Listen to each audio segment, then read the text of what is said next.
In the landscape of modern history, few figures cast as long or as contested a shadow as William Henry Gates III. His story is not one of distant emperors or ancient tyrants, but of our own age of silicon and software, of binary code translated into extraordinary wealth, and of power exercised not through armies, but through the screens that now mediate nearly every aspect of our lives.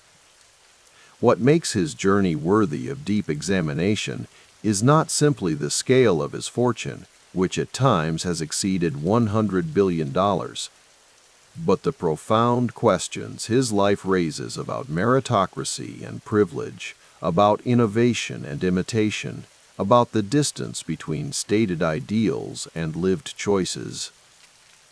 Gates helped shape the world you wake to each morning. The operating systems that run hospitals and banks, the interfaces through which you work and communicate, these bear the mark of decisions made in Redmond, Washington, under his relentless direction. Yet this influence came at a cost that extended far beyond balance sheets. Competitors were crushed through tactics later ruled illegal monopolization. Colleagues were discarded when convenient. The mythology of the self-made genius obscured the advantages of an upper-middle-class upbringing, elite private schooling, and family connections that opened boardroom doors at pivotal moments. And in his later years, when he repositioned himself as humanity's benefactor, the revelations of workplace impropriety, troubling associations, and the quiet exercise of unelected influence over global health policy revealed the limitations of wealth as a path to wisdom or virtue. This is a story, then, of ambition realized and its hidden costs, of a brilliant mind that revolutionized computing while remaining curiously blind to its own privilege, of philanthropy deployed at scale yet entangled with power's most uncomfortable questions. As you listen, you will trace the arc from a competitive boy at a Seattle prep school to the world's most visible technologist turned philanthropist, observing not to celebrate or condemn, but to understand how one life can illuminate the promises and perils of our digital age. Welcome to Richie Rich Stories. Please do not forget to subscribe to the channel, like the video, share the video with your circle, and let us know where you are from, what time it is now, and how you feel today in the comments below. Now, pick your sweetest spot and enjoy tonight's story. This audiobook is based on true stories, but some events, characters, places, and conversations are fictionalized for dramatic purposes.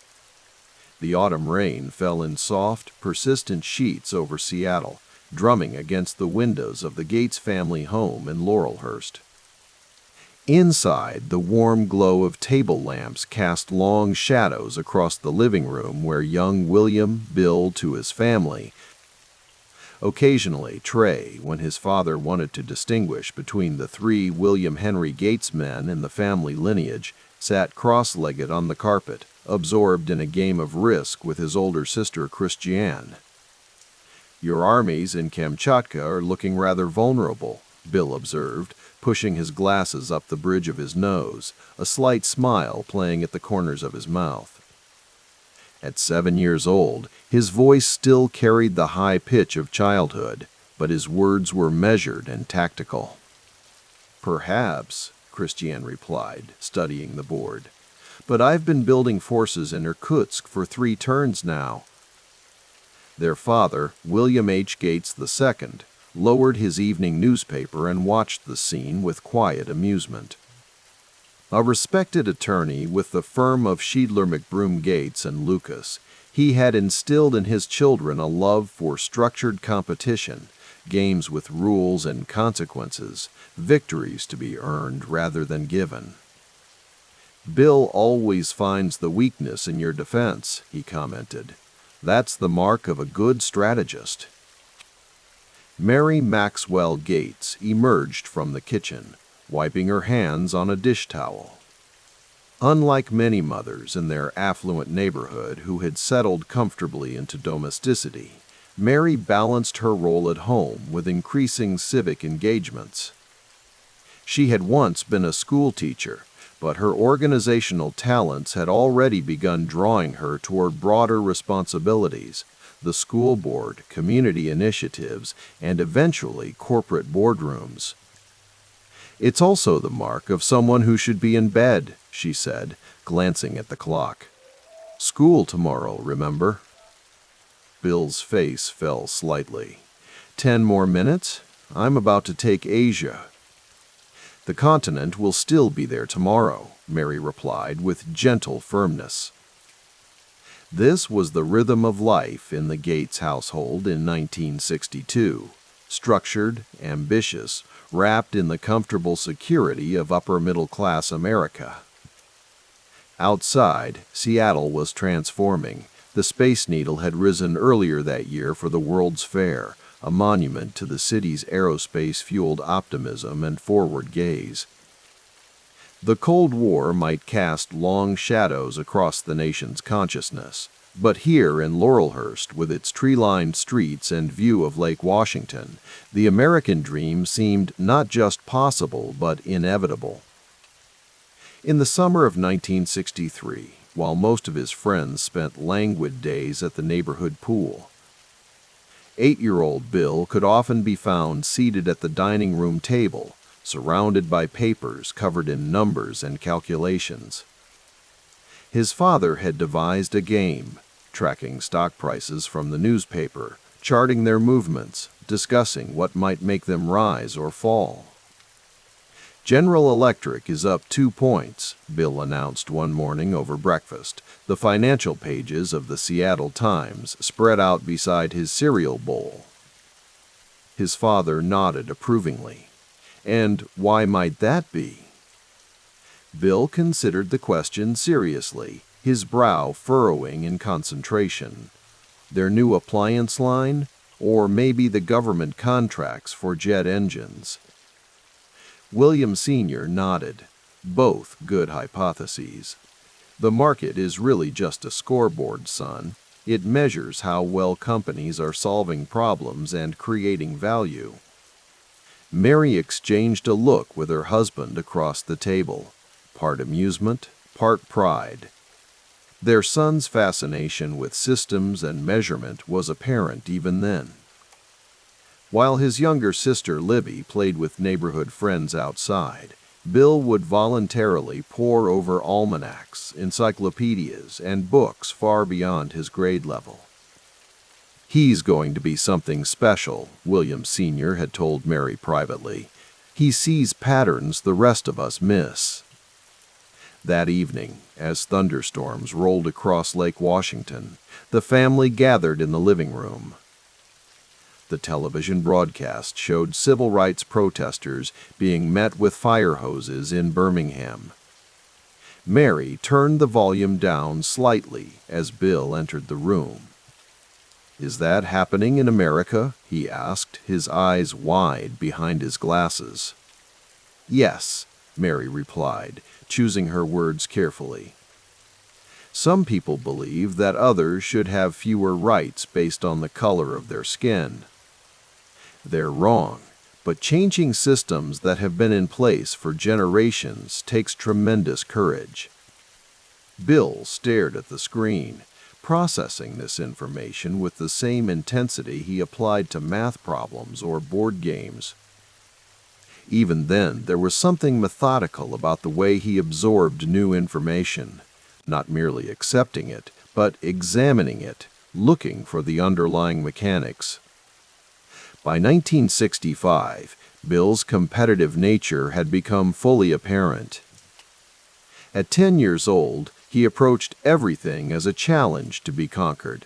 Swimming lessons at the lake, mathematical puzzles his father brought home, even dinner table debates about current events. "The Gemini mission proves we're ahead of the Soviets now," he declared one evening, referencing the recent space flight. Their Voskhod was just a modified Vostok. We've actually innovated." His father raised an eyebrow. "And how exactly do you know the technical specifications of Soviet spacecraft?" "Library books," Bill replied matter-of-factly. "I found some aviation journals that compared them." What set Bill apart wasn't merely intelligence. Laurelhurst was filled with bright children of doctors, engineers, and academics.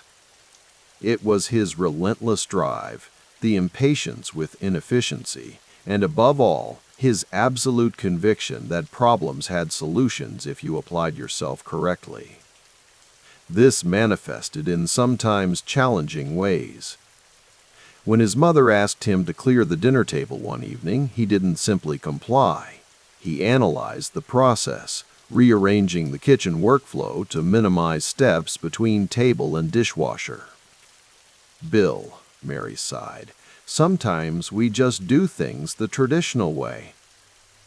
"But it's slower," he protested. "I timed it." William Sr. suppressed a smile. "Efficiency isn't everything, son. Relationships matter, too." This lesson proved harder for young Bill to internalize. At school, his hand shot up first for nearly every question. In group activities, his frustration with classmates who couldn't keep pace was barely concealed. His intelligence won respect, but not always affection. One rainy afternoon, Mary found him alone in his room, surrounded by books, when he should have been at a classmate's birthday party. "Tommy's party is today, isn't it?" she asked. Bill nodded without looking up. "They're playing games with arbitrary rules and no strategy. It's a waste of time."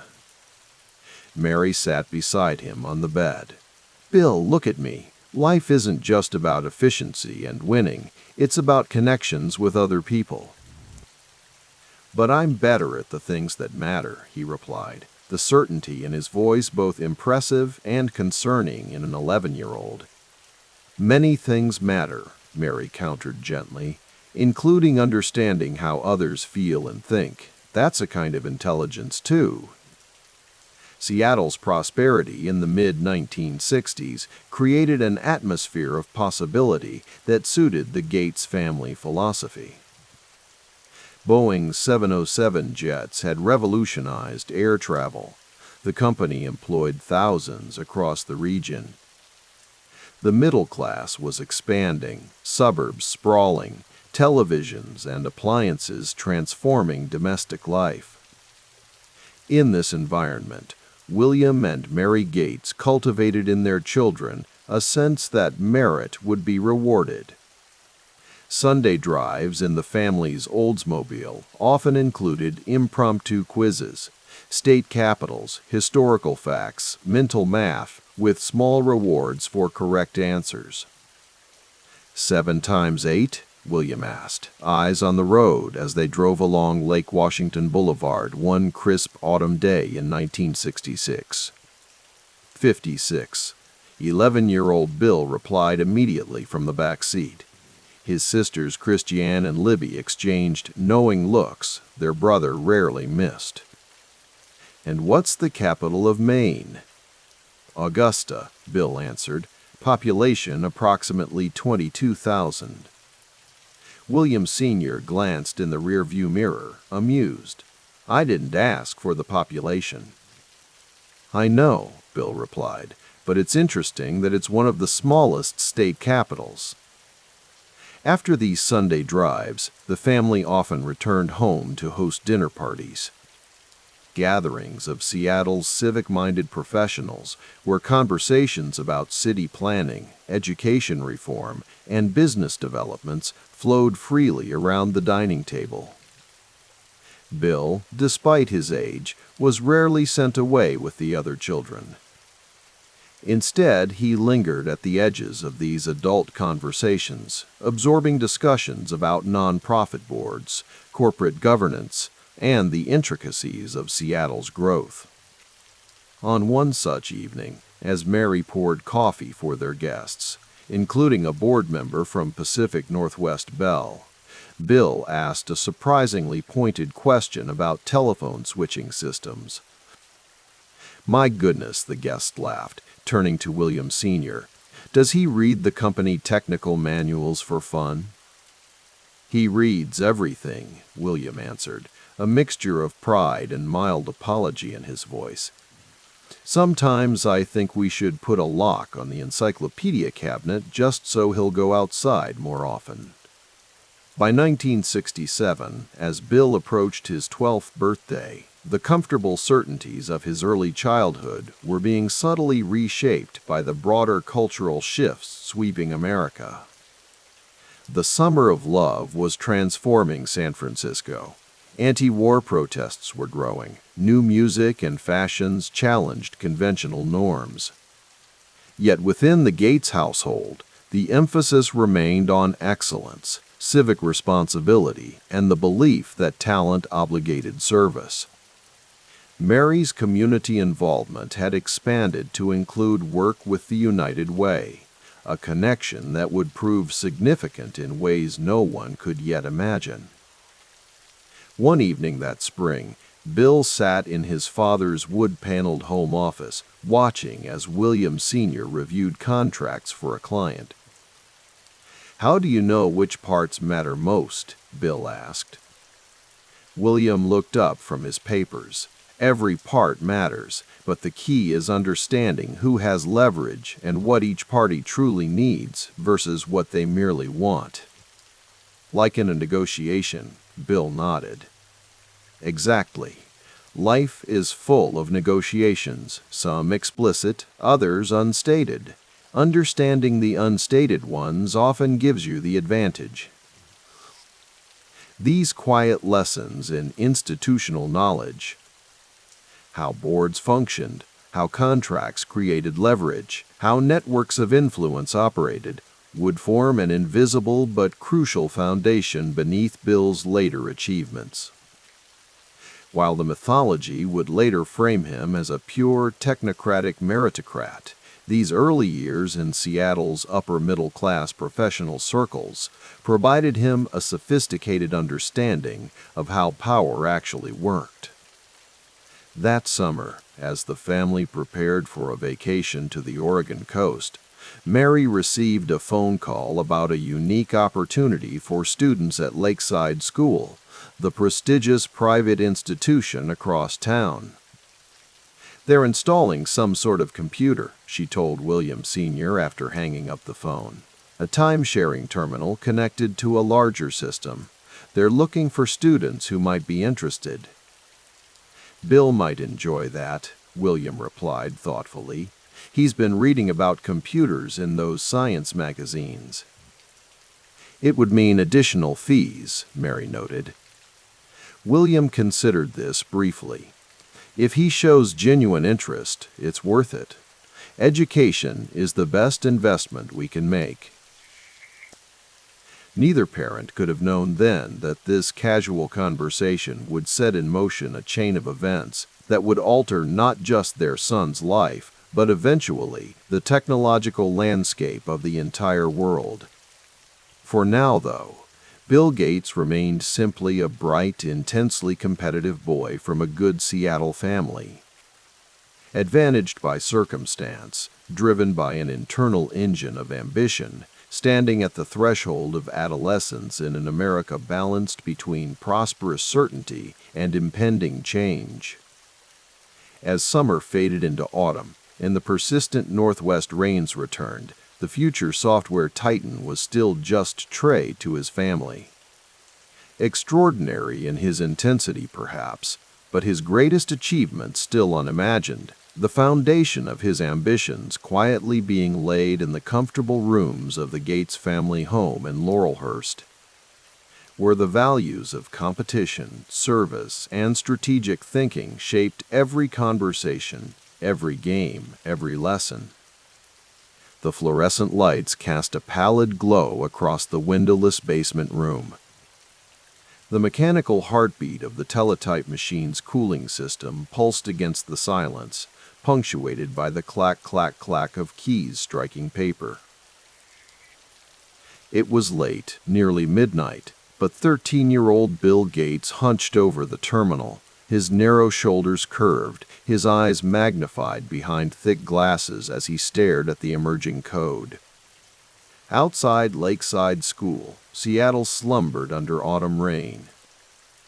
The year was 1968, a year when the nation mourned King and Kennedy, when men orbited the moon for Christmas, and when most teenage boys were obsessing over muscle cars or plotting ways to avoid the draft. But here in this basement computer lab, something else was being born. The teletype finished its noisy printing. Gates tore off the paper, squinting at the lines of code. Behind him, the door creaked open, and Paul Allen appeared taller, older, with shaggy hair and an easy confidence that contrasted with Gates's intensity. "You're still here?" Allen asked, dropping his bag onto a nearby chair. "It's almost midnight." "We're about to run out," Gates said without looking up, his voice quiet but taut with urgency. "Run out of what?" "Money, computer time." Gates finally turned. "Lakeside's budget is gone. $3,000, eaten up in what, 4 months? We used it all." Allen whistled softly. "That's impressive and terrible." "It's worse than terrible. It's unacceptable." Gates pushed his glasses up on his nose. "I'm not stopping. I can't." The fluorescent light caught the glint in his eyes. Not panic, but something cooler, more calculating. It was the look of someone who had encountered a problem to solve, a system to optimize. "I have an idea," Gates said. The Computer Center Corporation, C-Cubed as they called it, occupied a nondescript office building downtown. 4 teenagers in blazers looked distinctly out of place in the reception area: Gates, Allen, and 2 other Lakeside boys. Outside, through rain-streaked windows, Seattle moved at its usual pace. Inside, a deal was about to be struck. "Let me understand this," said Steve Russell, one of C-Cube's engineers, leaning back in his chair. "You want free computer time."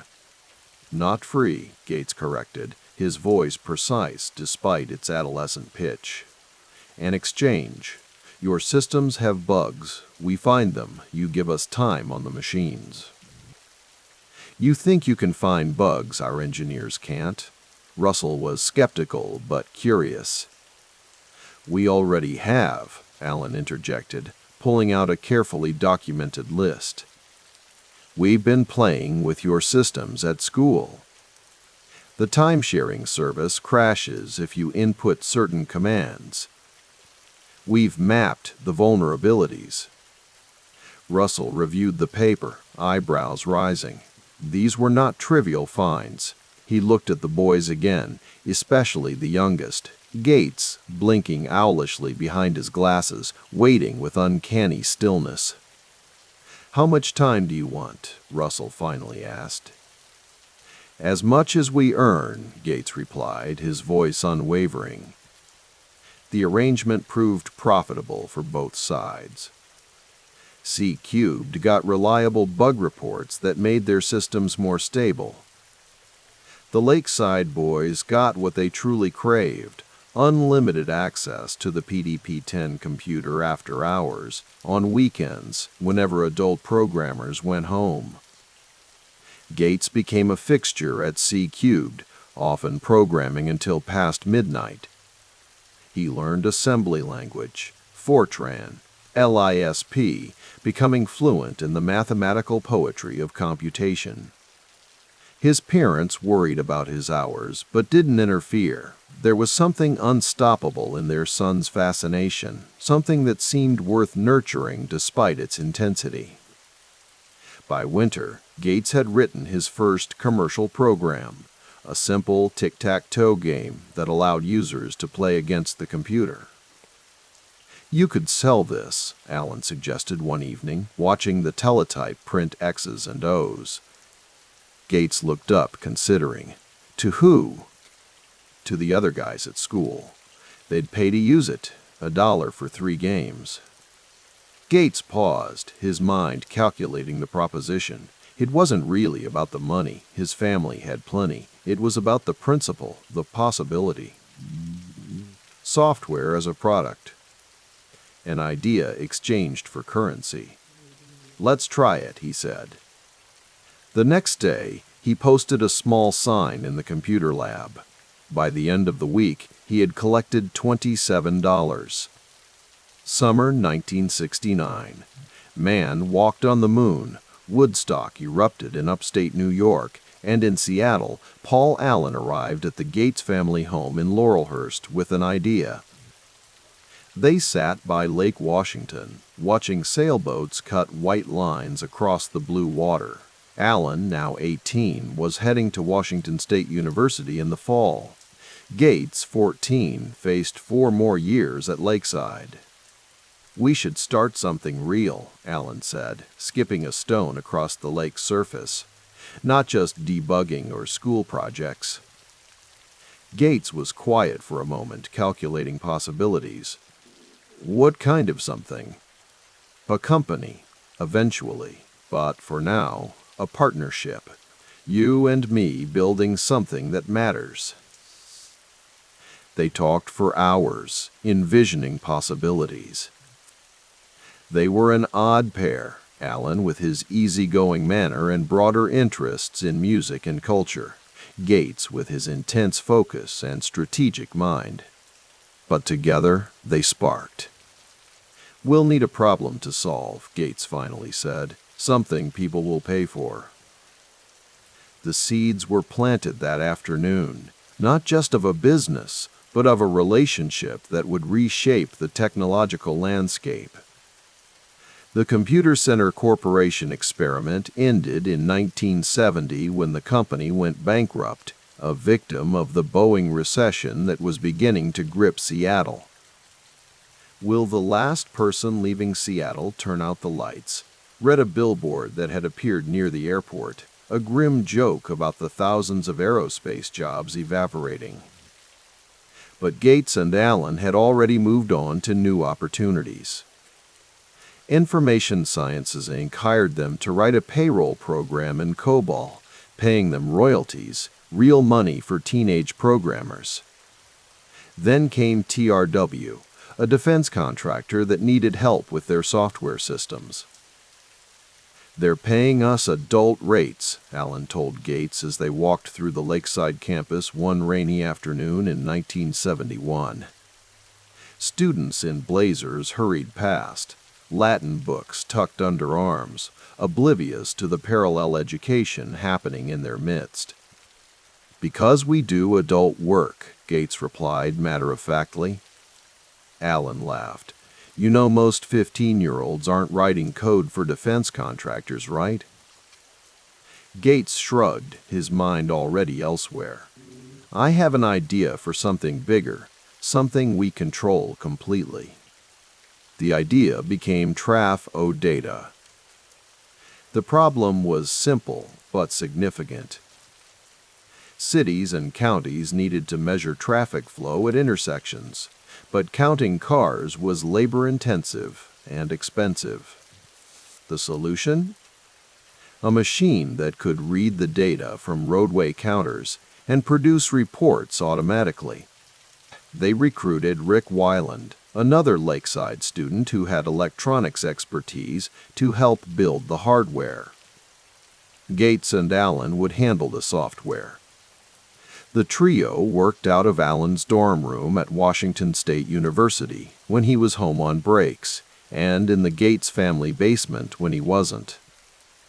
"The market is every municipality in the country," Gates explained to his father one evening, showing him diagrams of their proposed machine. Bill Gates Sr. listened carefully, impressed by his son's analysis but cautious about expectations. "And you've proven this works?" the elder Gates asked. "We're building the prototype now," his son replied, confidence unwavering. The prototype was housed in a blue metal box, its interior a carefully soldered maze of circuit boards. It was designed to read paper tapes from traffic counters and translate the data into useful reports. By early 1972, they were ready for their first demonstration to a potential customer, the Washington State Highway Department. The day of the presentation arrived. The TRAF-O data machine sat on a conference table, surrounded by highway officials in suits. Gates, not yet 17, wore a blazer that seemed too large for his frame. Alan, home from college, handled the technical explanation while Gates outlined the business case. "This will save you thousands of man-hours annually," Gates explained, his voice steady despite his youth. "The machine reads traffic data automatically and produces reports in minutes instead of days." The officials nodded, impressed by the concept. Then came the moment of truth, the demonstration. Alan fed a paper tape into the machine. The room fell silent except for the whir of electronics. Gates watched, outwardly calm but inwardly tense. This was their first real product, their first chance to prove they could deliver technology that solved real-world problems. The machine stuttered. The tape jerked forward, then stopped. A red light blinked on the control panel. "Just a moment," Alan said, opening the case to check the connections. Gates felt something cold settle in his stomach. Not panic, but a crystallizing realization about the gap between technical possibility and market reality. The prototype had worked perfectly in the basement. Here, under fluorescent lights, with potential customers watching, it failed. They couldn't get it working that day. The highway officials were polite, but non-committal. As Gates and Alan packed up their malfunctioning creation, a silence hung between them. "We'll fix it," Alan said finally as they loaded the machine into his car. Gates nodded, his mind already dissecting the failure, cataloging lessons. "Yes, and next time we'll test in the actual environment first, no assumptions." It was a painful lesson, but a valuable one. Technical correctness alone wasn't enough. A product had to work reliably in the real world, not just in theory or in controlled environments. Despite the rocky start, TRAF-O data eventually found modest success. They refined the machine, made it more reliable, and secured contracts with several local governments. By the end of 1972, the venture had generated around $20,000 in revenue. Not a fortune, but significant for a business run by teenagers and a college student. The autumn air carried a hint of wood smoke as Gates and Alan sat on the deck of the Gates family home, watching darkness settle over Lake Washington. Gates was now 17, in his final year at Lakeside, contemplating college applications. Alan, 21, had dropped out of Washington State to work as a programmer at Honeywell in Boston. "I got accepted to Harvard," Gates said, breaking a comfortable silence. Alan nodded. "I figured you would. When do you start?" "Next fall, 1973. Gates paused. "TRAF-O data is educational, but it's not the end point. There's something bigger coming in computing. I can feel it." "Personal computers," Alan agreed. "Machines that individuals can afford, not just corporations or universities." Gates leaned forward, animated by the possibility. "Exactly. And when that happens, these machines will need software, lots of it. And someone will need to write it," Alan finished the thought. They fell silent again, watching the lights of Seattle twinkle to life across the water. In the failing light, they were just two young men on the cusp of adulthood, one slight and intense, the other lanky and thoughtful. But in their shared vision, in the quiet calculations behind their eyes, lay the blueprint for something that would transform the world. "We'll be ready," Gates said softly, almost to himself. The wind shifted, carrying the scent of rain. Seattle in autumn 1972. Nixon was campaigning for re-election. The Vietnam War was grinding toward its ambiguous conclusion. And in a lakeside home in the Pacific Northwest, two friends were plotting a revolution in code line by logical line. Cambridge, January 1975. The winter sky hung low over Harvard, gray and heavy with the promise of snow that never quite materialized. Instead, a cold drizzle painted the red brick buildings with a glossy sheen that reflected the amber glow of street lamps. Inside Courier House, Bill Gates hunched over his desk, surrounded by stacks of computer printouts on pale green bar paper. The fluorescent light cast harsh shadows across his face as he methodically worked through lines of code. At 19, Gates possessed an intensity that set him apart from his peers.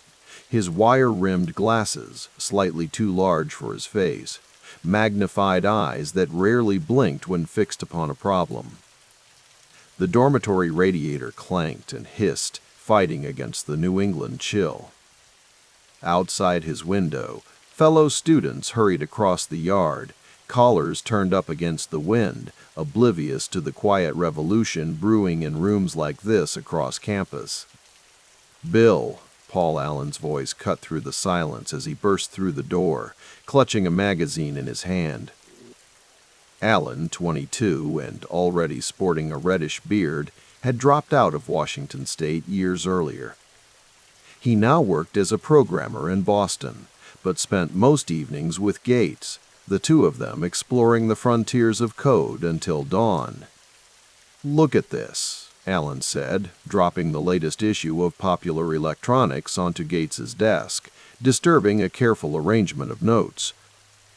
The January cover featured a large metal box with switches and lights.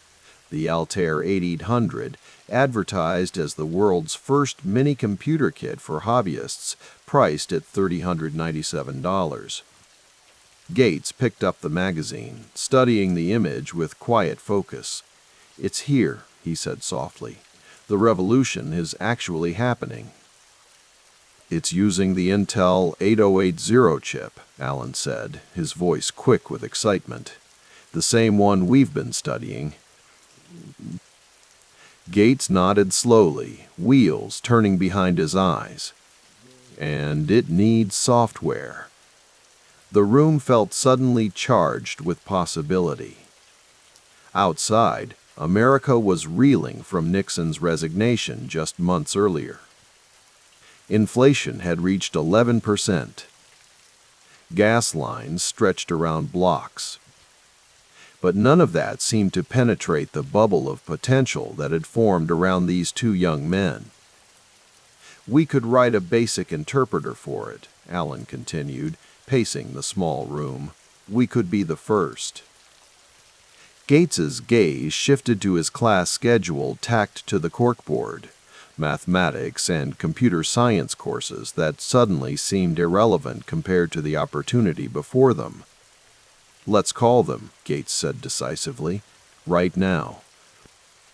The next morning, they huddled around the telephone in Gates's dorm room. Outside, students crossed the yard wearing coats and ties, Harvard's traditions persisting despite the countercultural currents that had swept through campus in recent years. Gates dialed the number for MIT's Micro-Instrumentation and Telemetry Systems in Albuquerque, New Mexico. His voice, which could rise to a boyish pitch when excited, was deliberately modulated to sound professional. "May I speak with Ed Roberts, please?" he asked. "This is Bill Gates calling about the Altair." After a brief wait, A gruff voice came on the line. Ed Roberts, former Air Force officer and founder of MITS, sounded perpetually overworked. "This is Ed." Gates took a breath. "Mr. Roberts, I'm calling because my company has developed a basic interpreter for the Intel 8080. We think it would be perfect for your Altair computer." Alan raised an eyebrow at the word company. At this point, no such entity existed. "You have a working BASIC for the 8080. Robert sounded skeptical but interested. "Who is this again?" "Bill Gates. My partner is Paul Allen. We've been developing programming languages, and we believe the Altair needs a high-level language to reach its potential." The audacity of the claim hung in the air. They hadn't written a single line of code for the Altair. In fact, they had never even seen one in person. What they did have was confidence in their abilities and the recognition of a historic opportunity. "If it works," Robert said after a pause, "bring it out here and demonstrate it." After hanging up, Alan stared at Gates. "You realize we just promised to deliver something that doesn't exist." Gates smiled, the thin, knowing expression that would become familiar to business partners and competitors alike in years to come. "Then we better start writing it." The next 8 weeks unfolded in a sleepless blur. Gates began skipping classes, appearing only for exams. The Harvard administration, with its centuries of tradition, seemed increasingly irrelevant to his ambitions. The real education was happening in the Aiken Computation Laboratory, a concrete modernist structure where Gates and Allen gained access to a PDP-10 mainframe. The irony wasn't lost on them. They were using a $1 million computer to write software for a $397 kit. But the PDP-10 was their only option. No one they knew actually possessed an Altair, including themselves. Allen created a simulator on the PDP-10 that mimicked how the Intel 8080 chip would process instructions. Gates then began the painstaking work of writing a basic interpreter that would run within the Altair's severely limited memory, just 4 kilobytes. The Aiken lab became their second home. At night, the building hummed with the sound of computers and cooling systems. The scent of coffee from vending machines mixed with the distinct smell of warm electronics. Printouts accumulated around them as Gates ruthlessly optimized their code, eliminating unnecessary bytes with surgical precision. "We have to fit it in 4K, he would mutter, crossing out lines and rewriting routines. "Every byte counts." His dormitory bed went unused for days at a time. When exhaustion finally claimed him, Gates would simply fold his arms on the terminal table and sleep for a few hours before continuing. Harvard's academic demands became secondary concerns, mere distractions from what he increasingly saw as his real work. One night, as sleet tapped against the lab windows, Allen found Gates staring at a printout, lost in thought. "What are you thinking about?" Allen asked, setting down 2 coffees. Gates looked up, his eyes slightly unfocused from fatigue. "I'm thinking about what happens after the Altair. Let's just make sure we can deliver for the Altair first," Allen said with a laugh. Gates shook his head. "No, that's short-term thinking. Look at what's happening. Computers are getting smaller and cheaper every year. The Altair is just the beginning. Eventually, there will be a computer on every desk, in every home." Allen looked skeptical. "That's a stretch. These things are still basically toys for hobbyists." "For now," Gates nodded. "But the trajectory is clear. and all those computers will need software, languages, operating systems, applications. Whoever provides that software controls the future."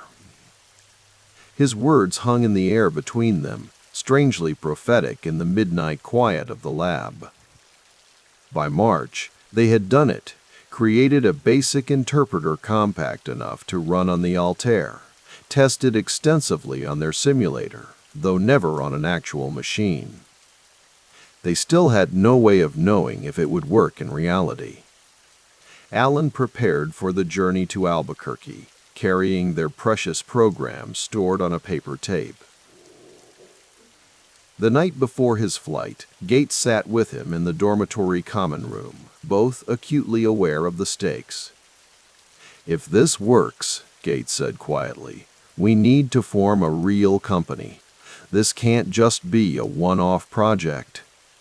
Alan nodded. "What would we call it?" Gates thought for a moment. "How about Microsoft," he suggested, "for microcomputer software?"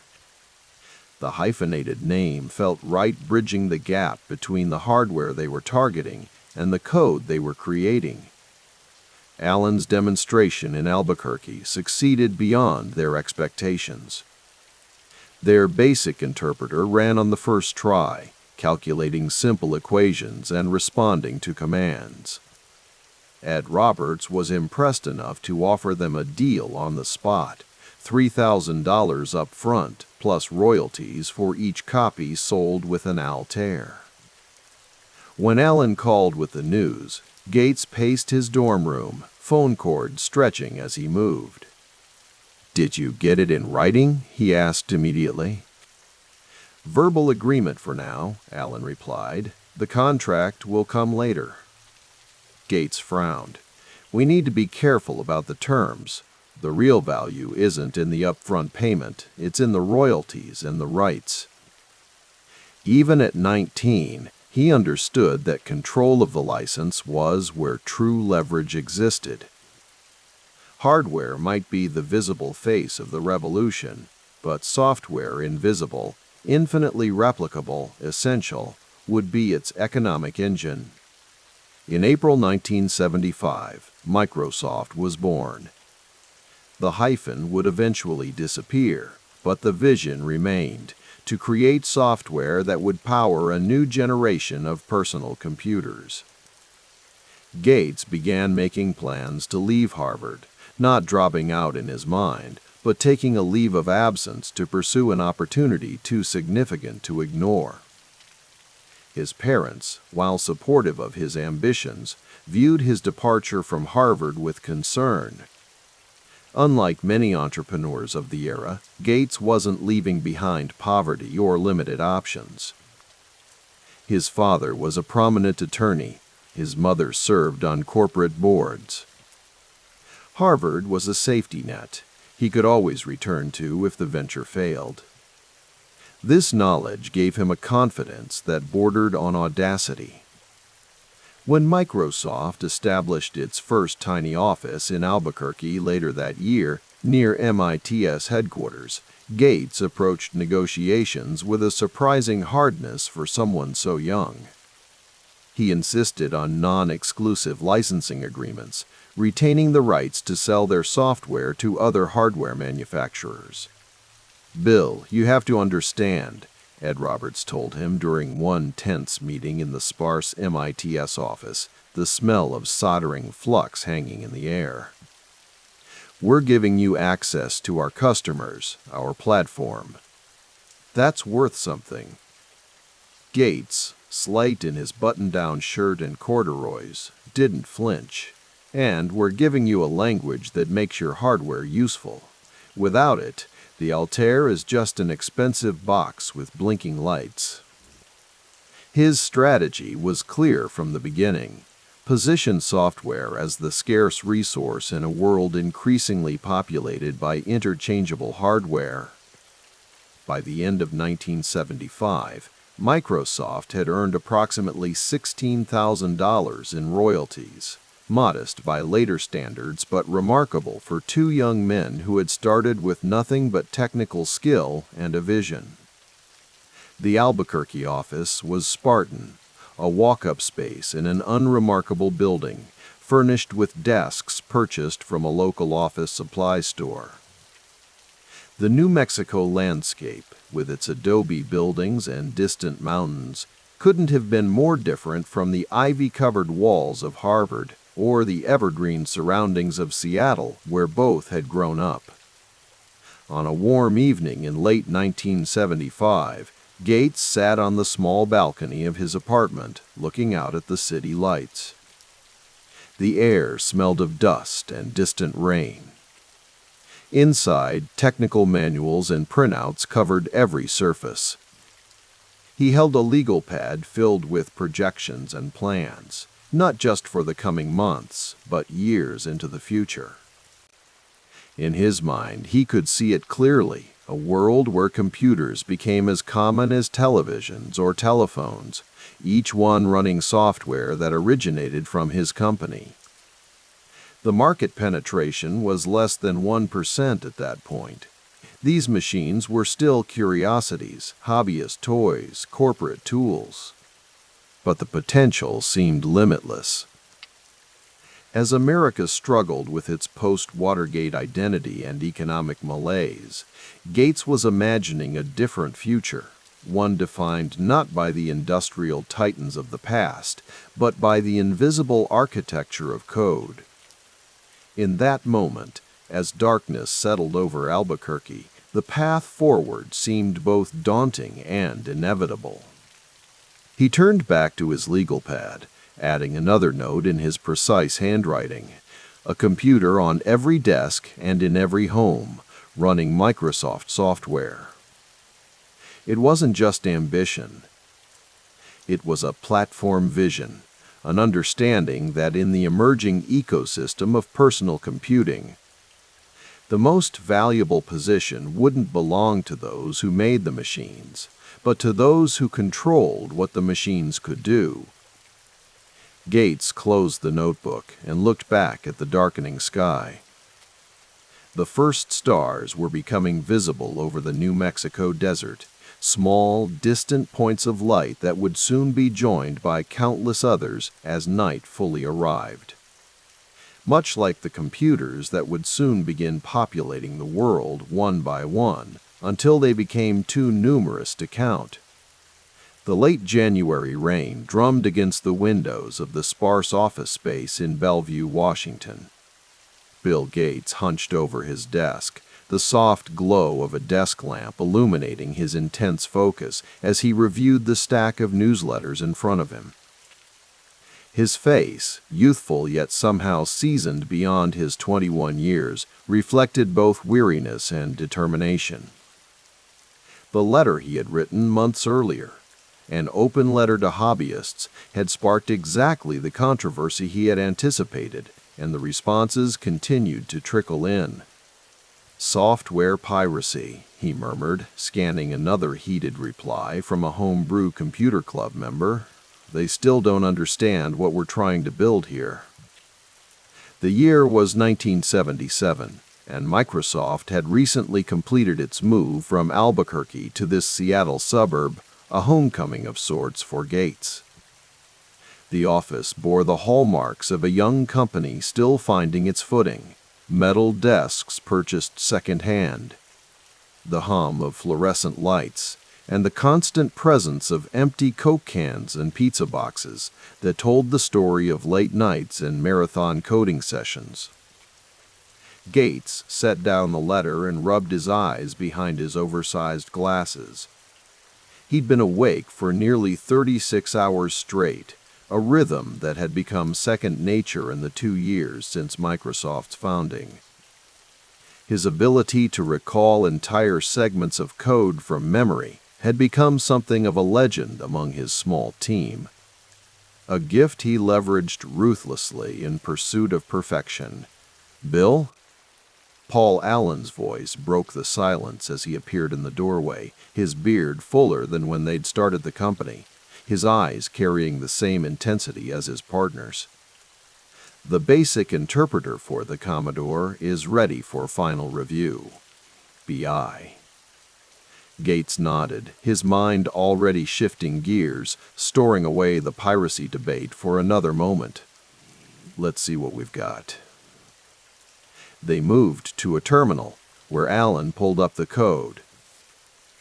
Gates scanned it rapidly, his eyes moving across the screen with practiced efficiency.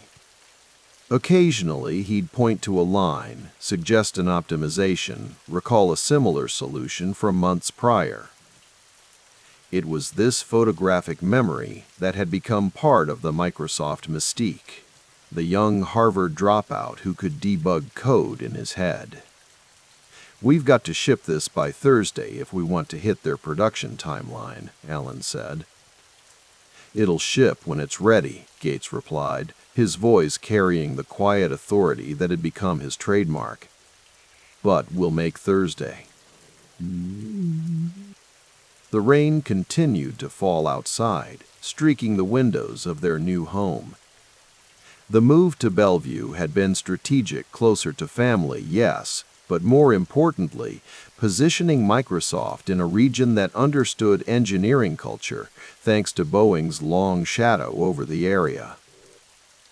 The West Coast was becoming the center of gravity for the nascent personal computer revolution, despite the industry's modest footprint in the broader American economy.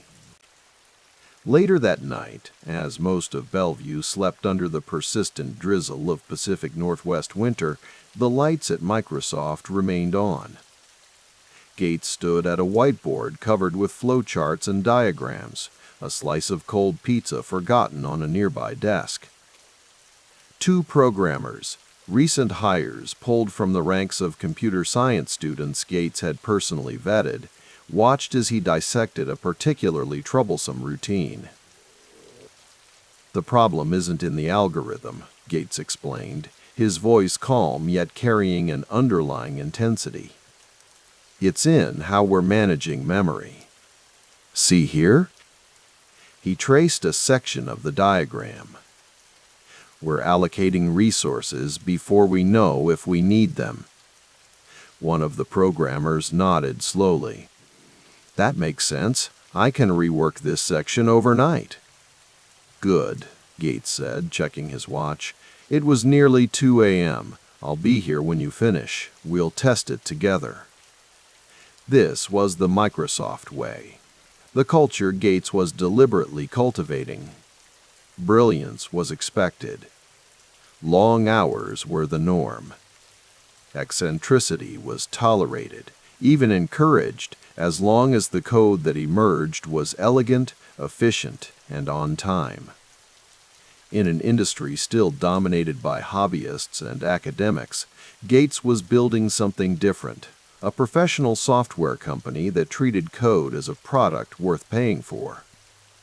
After the programmers left to tackle their assignments, Gates returned to his office where a financial report awaited his review. The numbers were promising. Microsoft's revenues had been steadily climbing, with retained earnings pushing them toward an important milestone. If projections held, they would cross the $100,000 mark in personal wealth sometime in the coming months. A figure that seemed substantial to the 20-something Gates, though nowhere near what he envisioned for the future. "Building real wealth means owning something valuable," he had told Alan during their move from New Mexico. "And software is going to be the most valuable thing in computing, not the machines, but what makes them useful." The philosophy had informed his stance on software piracy. While many in the hobbyist community saw code sharing as a fundamental right, Gates viewed it through a different lens. Theft of intellectual property undermined the very foundation of what would make software development sustainable as a business. His open letter had articulated this position unapologetically, drawing both criticism and grudging respect from different corners of the industry. The next morning, Gates awakened on the small couch in his office, his glasses askew on his face. Sunlight, A rare January gift in Seattle streamed through the window. He'd finally dozed off around 5 a.m. after reviewing the modified code with his programmer. The solution had been elegant, efficient, exactly the standard he demanded. The office was already coming to life around him. The administrative assistant they'd recently hired was answering phones at the front desk. Alan was in the conference room with a potential client. The rhythm of the workday had begun, regardless of who had or hadn't slept. Gates straightened his glasses and reached for another Coke, popping the tab with a familiar hiss. The caffeinated lifeline had become an essential part of maintaining his punishing schedule. At 22, his body still tolerated the abuse of 48-hour coding binges followed by 12-hour crashes, a pattern he'd established during the Altair Basic days, and showed no signs of abandoning. "Morning, Bill," said Steve Wood, one of Microsoft's early employees, poking his head into the office. "The team from Radio Shack is here. They want to talk about licensing BASIC for the TRS-80. Gates nodded, instantly alert despite his minimal rest. "Give me 5 minutes." After splashing water on his face in the small bathroom down the hall, Gates straightened his rumpled button-down shirt and joined the meeting. The Radio Shack executives, dressed in suits that contrasted sharply with Gates's casual attire, were discussing market projections for their new microcomputer. "We're looking at potentially selling 50,000 units this year," their lead negotiator explained. "We need a solid programming language to make it useful to our customers." Gates listened carefully, his mind calculating licensing fees and development costs. "BASIC is the right choice," he replied. "It's accessible to beginners but powerful enough for serious work. We can customize it specifically for your hardware." The negotiation continued for 2 hours, with Gates demonstrating both technical knowledge and business acumen that belied his youth.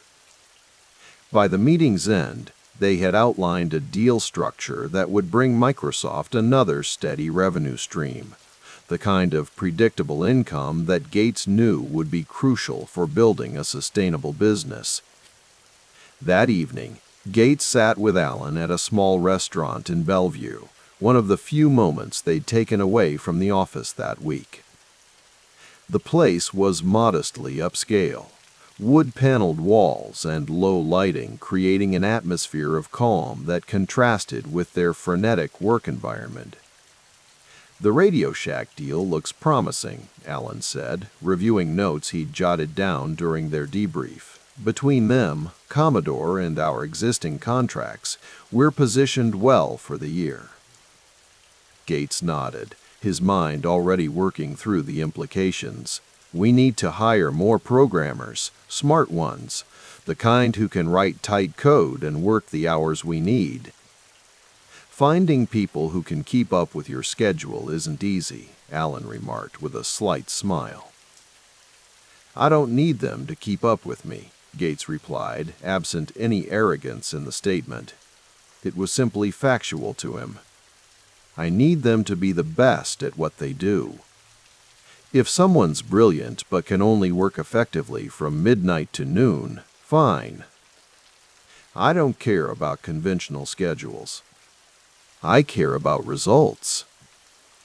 This philosophy valuing output over conformity was becoming another cornerstone of Microsoft's culture. While other companies might emphasize dress codes or rigid hours, Gates was building a meritocracy of intellect where peculiarities were secondary to productivity. "Speaking of unconventional," Alan said, his tone shifting slightly, "I've been thinking about our long-term strategy. The microcomputer market is fragmenting. Apple, Commodore, Radio Shack, and a dozen others, all with different hardware. We can't just keep writing custom versions of BASIC forever. Gates set down his fork, his food half-eaten and forgotten. "No, we can't, and we won't." His eyes took on the focused intensity that appeared whenever strategy was being discussed. The future isn't in custom solutions for every machine. It's in creating standard platforms that work across hardware. The manufacturer who understands that first will dominate, and will be ready with the software. Allen completed the thought. Exactly, Gates nodded. Every machine needs an operating system, programming languages, applications. Hardware is just a vehicle. Software is the driver. The conversation continued late into the evening, two young men plotting the future of an industry still in its infancy, all against the backdrop of a nation facing economic uncertainty. Outside the restaurant windows, Bellevue's streets glistened with rain, gas stations displayed prices that continued to climb, and newspapers headlined President Carter's struggles with inflation and energy crises. The bicentennial optimism of 1976 had faded into the more complex realities of late 1970s America. By the fall of 1978, Microsoft had expanded its office space in Bellevue, taking over additional square footage in the same building. The company now employed 11 people, a small team by conventional standards, but significant for a software company in an era when hardware still dominated the computer industry narrative. Gates stood in the doorway of what they called the coding pit, watching three programmers hunched over terminals. They were implementing a new version of Fortran, expanding Microsoft's language portfolio beyond BASIC. The air smelled of coffee and electronics, the soft clicking of keyboards creating a rhythm that Gates found more soothing than any music. "How's it coming?" he asked. "Compiler's running about 30% faster than our target," replied one programmer without looking up from his screen. "We've optimized the memory footprint, too." Gates nodded approvingly. This was what he sought in employees, people who pushed beyond specifications, who understood that good enough never was. In just 3 years since founding Microsoft, he had developed a keen eye for identifying such talent. Often through marathon interview sessions where he would pose increasingly difficult technical problems until he found the candidate's limits. Later, in a meeting with Microsoft's small administrative team, Gates reviewed the company's financial position. Their revenues had grown steadily throughout 1978, with Gates and Allen each now having personal wealth approaching $100,000, a milestone that represented both achievement and merely a waypoint on a much longer journey. "We're profitable, growing, and positioned in the right market segments," Gates summarized. "But we need to be strategic about our next moves." The personal computer market is still defining itself. The conversation shifted to Microsoft's developing relationship with several Japanese electronics manufacturers who were eyeing entry into the computer market. Gates had recognized early that international expansion would be crucial, particularly in hardware-sophisticated markets like Japan. "They respect technical excellence," Gates noted, "and they understand the concept of long-term partnerships better than many American companies. We should invest in those relationships." This global perspective distinguished Microsoft from many contemporary startups focused solely on the domestic market. Even as a small company, Gates insisted on looking beyond immediate horizons, geographical and technological. December 1979 brought heavy snow to Bellevue, an unusual event that transformed the landscape into something quiet and contemplative. Gates stood at his office window, watching the flakes swirl in the glow of street lamps. Behind him, a Christmas party for Microsoft's now 14 employees was winding down. A modest gathering with catered food and a few drinks, nothing extravagant. The past year had been one of significant growth. Microsoft's languages were now running on most major microcomputer platforms. Their revenues had nearly doubled.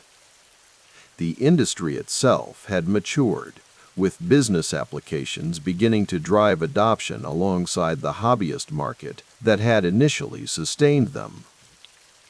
Alan approached, handing Gates a fresh Coke. Not joining the festivities? Gates accepted the drink with a small smile. I was just thinking about next year. There are rumors that IBM is looking at entering the microcomputer market. Alan raised an eyebrow. That would change everything. It would legitimize the entire industry, Gates nodded. When IBM moves, businesses follow. He paused, watching the snow. We should be ready for that conversation if it comes. The two stood in comfortable silence, the weight of future possibilities hanging between them. From their modest beginning 4 years earlier, they had built Microsoft into a respected name in software. Yet Gates sensed they were still at the beginning of something much larger, an industry transformation that would make their current success look preliminary. We've built a good foundation, Alan remarked, seeming to follow Gates's train of thought. The talent philosophy is working. The people in that room are probably the highest concentration of programming skill in the microcomputer industry. Gates nodded. The Microsoft culture, demanding but meritocratic, focused on intellectual horsepower rather than credentials or conformity, had become their competitive advantage. Their employees might work unconventional hours, dress casually, and have eccentric habits, but they delivered exceptional code. The foundation matters, Gates agreed, because what we're building isn't just a company. It's an approach to an entire industry. Software as product. Code as intellectual property. Standards that span hardware platforms. He turned from the window. And we're just getting started. As the snow continued to fall on Bellevue, coating the young suburban city in pristine white, Microsoft closed out the 1970s as a small but increasingly significant player in the nascent personal computer revolution. The economic anxieties that gripped much of America, inflation, energy crises, fears of decline, seemed distant concerns within the walls of their expanding offices. Here, a different future was being coded into existence, line by meticulous line. For Bill Gates, the journey from his controversial open letter to hobbyists to establishing Microsoft as a professional software company had been swift but deliberate. Each decision, from returning to his home territory, to establishing their distinctive work culture, to taking an uncompromising stance on intellectual property, had been a calculated step toward a vision only he and Alan could fully see. The snow fell silently outside, covering yesterday's tracks, leaving a clean slate for whatever would come next. Seattle, October 1980. Rain fell in steady, silvered sheets, transforming the city's modest skyline into a collection of muted silhouettes. In a nondescript office building in Bellevue, a young man with tousled hair and wire-rimmed glasses stared intently at the letter in his hands. William Henry Gates' third bill, to everyone who knew him, felt the weight of possibility pressing against his chest. IBM wants to meet, he said quietly, looking up at his business partner, Paul Allen. The fluorescent lights reflected off his glasses, momentarily masking his expression. Paul leaned forward, his normally calm demeanor betraying a flicker of surprise. IBM? Not through an intermediary? Not this time. They're sending people directly. Bill's voice remained measured, but a current of excitement ran beneath the surface. My mother mentioned something interesting at dinner last Sunday. The rain intensified, drumming against the windows with greater insistence. Microsoft was still young, just 5 years old, with annual revenue around $7 million. Respectable, but nothing compared to international business machines, the embodiment of American corporate computing power. IBM didn't visit software companies with 20-some employees. They summoned, acquired, or ignored. Mary's on the United Way board with John Opal, Bill continued, referring to his mother and IBM's chairman. She didn't push anything directly, but she made sure he knew what we're doing here. Paul nodded thoughtfully. Networks matter. They always have, Bill replied. His fingers tapped in irregular rhythm on the desk, the external manifestation of an internal calculation running at full speed. The IBM team arrived 2 weeks later. Dark suits, polished shoes, company men to the core. Bill, deliberately or instinctively underdressed in slacks and a button-down shirt, welcomed them into Microsoft's conference room. Reagan had just been elected president the day before, promising a new morning in America despite the economic storm clouds. Inflation in double digits. Interest rates crushing business expansion. Factories closing across the Rust Belt. Jack Sams, the IBM representative leading the delegation, spoke with practiced corporate precision. We're developing a personal computer, an accelerated timeline. We need an operating system. Bill maintained his composure, though his mind raced ahead, mapping possibilities. We'd be interested in providing BASIC, our programming language. For the operating system, you should talk to Digital Research. They make CP/M, the standard for microcomputers. The words were honest but strategic. Microsoft didn't have an operating system to sell, not yet. But Bill understood something fundamental. In this moment, IBM needed Microsoft more than Microsoft needed IBM. When the IBM team left to visit Digital Research, Bill turned to Paul. If they come back disappointed, we need to be ready. With what? Paul asked. We don't have an operating system. Not yet, Bill replied, a faint smile appearing. But someone in Seattle does. Tim Paterson worked above a computer shop in Seattle's industrial district, developing an operating system called QDOS, Quick and Dirty Operating System, for Seattle computer products. It was functionally similar to CP/M, the industry standard, but written for the Intel 886 processor that IBM planned to use. In the soft glow of his computer terminal, Gates negotiated carefully. $50,000 for the full rights. Patterson looked skeptical. Full rights, not just a license? Full rights, Bill confirmed. You retain nothing. The rain had stopped temporarily, leaving the night air crisp and clear. Through the window, the lights of ships in Elliott Bay flickered like earthbound stars. Neither man in that room fully grasped the historical inflection point contained in their conversation. Patterson considered the offer. $50,000 was substantial in 1980, more than many Americans earned in a year.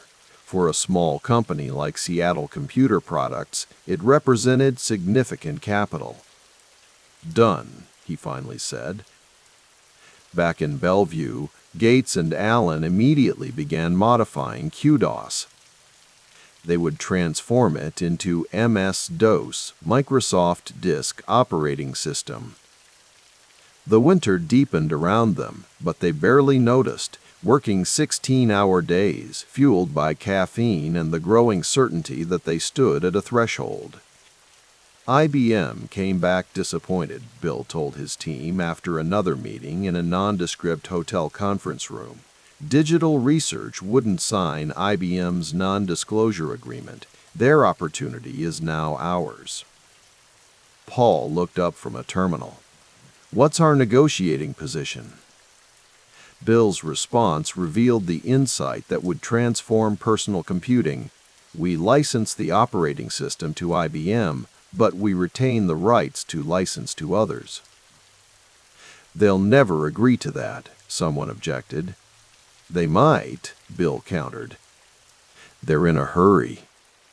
They're breaking their own rules by using outside components instead of building everything in-house. And they don't see software as the center of value. They see hardware. The room fell silent as the implications settled. If IBM accepted such terms, Microsoft would effectively own the standard that powered every IBM-compatible machine, not just those manufactured by IBM itself. In a wood-paneled conference room at IBM's headquarters in Armonk, New York, the formal negotiations unfolded. The IBM campus spread across manicured lawns, modernist buildings projecting corporate permanence and power. Inside, Bill Gates, still just 25 years old, faced executives twice his age. The terms are straightforward, Bill explained. Microsoft provides MS-DOS and multiple versions of BASIC. You pay us a royalty per computer shipped. We retain the right to license the software to other manufacturers. The IBM negotiators exchanged glances. Their company had dominated computing for decades through proprietary systems and vertical integration. The idea of their operating system being available to competitors seemed counterintuitive. Why would we agree to that? Asked one executive.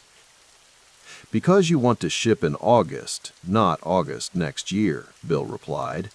You're competing with Apple and Radio Shack now. Time matters more than exclusivity. The tension in the room was palpable. Outside the windows, winter sunlight cast long shadows across the grounds. Somewhere in the building, John Opel, who knew Mary Gates from United Way board meetings, had signed off on this unorthodox partnership with a small company from the other Washington. After a lengthy pause, the IBM executive nodded. We'll need to structure this carefully. Gates maintained his composure, but inside he recognized this as the watershed moment it was. Control the standard, not the hardware. Own the invisible architecture inside every machine, regardless of who manufactured the physical box. Spring 1981 arrived in Seattle with its customary hesitation patches of blue sky between rain showers, cherry blossoms appearing tentatively. In Microsoft's offices, the atmosphere crackled with purpose. The team worked relentlessly to prepare MS-DOS 1.0 for the IBM PC launch. The first million, Paul mused one evening as they reviewed financial projections. The office was quiet except for the hum of computers. Revenues doubled this year. Bill nodded. This is just the beginning. Once the IBM machine ships, every manufacturer will need to be compatible. They'll all need MS-DOS. Creating the standard means controlling the ecosystem, Paul agreed. Outside their windows, Seattle continued its slow evolution, still dominated by Boeing and timber money. The Columbia Center was under construction downtown, soon to become the city's tallest building. Few residents could imagine how thoroughly technology would transform their regional economy in the decades ahead. Bill stepped to the window, watching headlights trace patterns on wet streets below. IBM thinks they're getting a component. They don't understand they're getting a partner. On August 12, 1981, IBM announced the IBM personal computer. Base price, $1,565. With monitor and floppy drives, the actual cost approached $3,000, more than a month's median household income. The machine itself was unremarkable in appearance, beige, boxy, serious. IBM's marketing featured Charlie Chaplin's little tramp character to soften its corporate image and make the technology seem approachable. In the background, invisible to consumers, MS-DOS 1.0 waited to greet users with its cryptic command prompt C:\\. That same month, MTV launched, broadcasting Video Killed the Radio Star to the limited cable television audience that could receive it. Dynasty and Dallas made wealth aspirational in American living rooms. The air traffic controllers' strike ended with President Reagan firing over 11,000 workers, signaling a decisive shift in the relationship between labor and management. At Microsoft, the mood was quietly triumphant. Bill gathered his growing team. "What matters isn't this machine," he said, gesturing to an IBM PC set up in their office. "What matters is that we've established the platform that all machines will need to work with. Hardware is a commodity. Software is the architecture." Someone raised a hand. "So what's next?" Bill smiled slightly. "We start licensing MS-DOS to IBM's competitors. Everyone who wants to make an IBM-compatible machine will pay us for the privilege." The fundamental wealth insight had crystallized: high-margin software licensing, platform network effects, and OEM distribution created a model where Microsoft would profit from every manufacturer's success. Each new computer maker entering the market would strengthen Microsoft's position rather than dilute it. December 1981. Snow fell softly outside the windows of Gates's modest apartment. The IBM PC had been on the market for 4 months, selling at a rate that surprised even IBM's optimistic projections.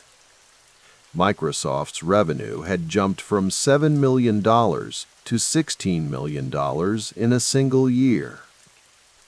Bill sat at his kitchen table reviewing contracts for MS-DOS licenses with non-IBM manufacturers. These agreements would form the foundation for Microsoft's remarkable growth in the coming years, a perpetual claim on the expanding personal computer industry. The telephone rang. It was his mother, Mary. "The IBM executives mentioned you at the United Way meeting," she said. "John seemed quite impressed with how the partnership is developing." "We're just getting started," Bill replied. "Thank you for helping open that door." After hanging up, he returned to the contracts. The snow continued falling, transforming Seattle into a quiet winterscape. On the radio, the news discussed Reagan's economic policies, high interest rates, and America's changing industrial landscape. Bill understood something that would take others years to fully grasp. The personal computer revolution wasn't primarily about hardware. It was about the invisible layer that made the hardware useful, the software. By securing control of that standard while allowing the physical machines to proliferate through competition, Microsoft had positioned itself at the center of a transformation that would reshape not just technology, but society itself. Outside, the snow accumulated, covering Seattle in a blanket of white. Inside, a new kind of wealth was taking shape, not from factories or oil fields or real estate, but from code, licensing agreements, and intellectual property. Bill Gates, not yet 27, had laid the foundation for what would become one of history's great fortunes. The architect of a digital standard settled back in his chair, his mind already racing toward the next opportunity, the next negotiation, the next threshold to cross. The rain fell like static against the windows of Microsoft's Bellevue headquarters, a rhythmic backdrop to the tension inside. Bill Gates sat alone in his office, the glow of his computer terminal casting harsh shadows across his face. It was 1982, and outside this building, most of America was just beginning to emerge from the worst recession since the Great Depression. But inside these walls, a different kind of pressure was building. Gates ran his fingers through his already disheveled hair, the weight of the past few months heavy on his mind. Paul Allen's absence had created a void in the company, not just operationally, but personally. His childhood friend, the co-founder who had stood beside him from those early days at Lakeside School, was battling Hodgkin's lymphoma, fighting for his life while Microsoft continued its relentless march forward. The telephone on his desk rang, breaking his concentration. It was Steve Ballmer, his Harvard friend turned business manager, calling from down the hall. "I've got the equity redistribution papers ready," Ballmer said, his voice carrying its characteristic intensity even through the phone line. "When do you want to discuss them?" "Come to my office, now," Gates replied, placing the receiver down before Ballmer could respond. The conversation that followed would later be described in Paul Allen's memoir as the moment that fractured their partnership forever. Gates and Ballmer hunched over spreadsheets, discussing the reduction of Allen's stake in the company during his illness, unaware that Allen himself would overhear their conversation while making a rare visit to the office during his treatment. "Paul's been gone for months," Gates said, gesturing at the papers before them. "The company's growing too fast to keep the original equity split. He's not contributing anymore." "We could offer him a reduced percentage," Ballmer suggested, his management training from Procter & Gamble evident in his methodical approach. "Something that reflects his founding role but adjusts for his current situation." The door opened without a knock. Paul Allen stood there, his frame thinner than before, his face a mask of controlled anger and disappointment. "Is that how you see it, Bill?" Allen asked quietly. "After everything?" The silence that followed was deafening, punctuated only by the persistent rain. Months later, in early 1983, Allen was gone from daily operations at Microsoft, though he retained approximately 25% of the company's equity. The offices seemed emptier without him, though Gates rarely acknowledged this aloud. Instead, he channeled his energy into a new vision, one that would determine Microsoft's future and irrevocably alter his relationship with another tech luminary, Steve Jobs.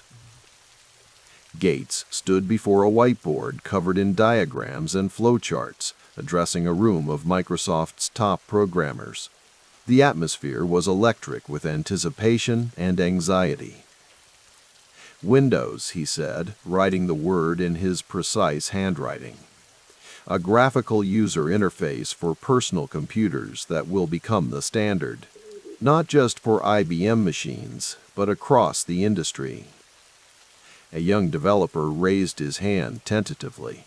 "But Apple's already working on Lisa, and rumor has it they have something called Macintosh coming too, both with GUIs." Gates fixed the developer with a penetrating stare. "That's the stupidest thing I've ever heard," he said, his voice razor-sharp. The room fell silent. "We're not following Apple. We're creating an industry standard. Xerox PARC invented most of these concepts anyway. No one owns the idea of windows and mice." The harshness of his response wasn't unusual. Gates had cultivated a confrontational style that had become legendary within Microsoft's walls.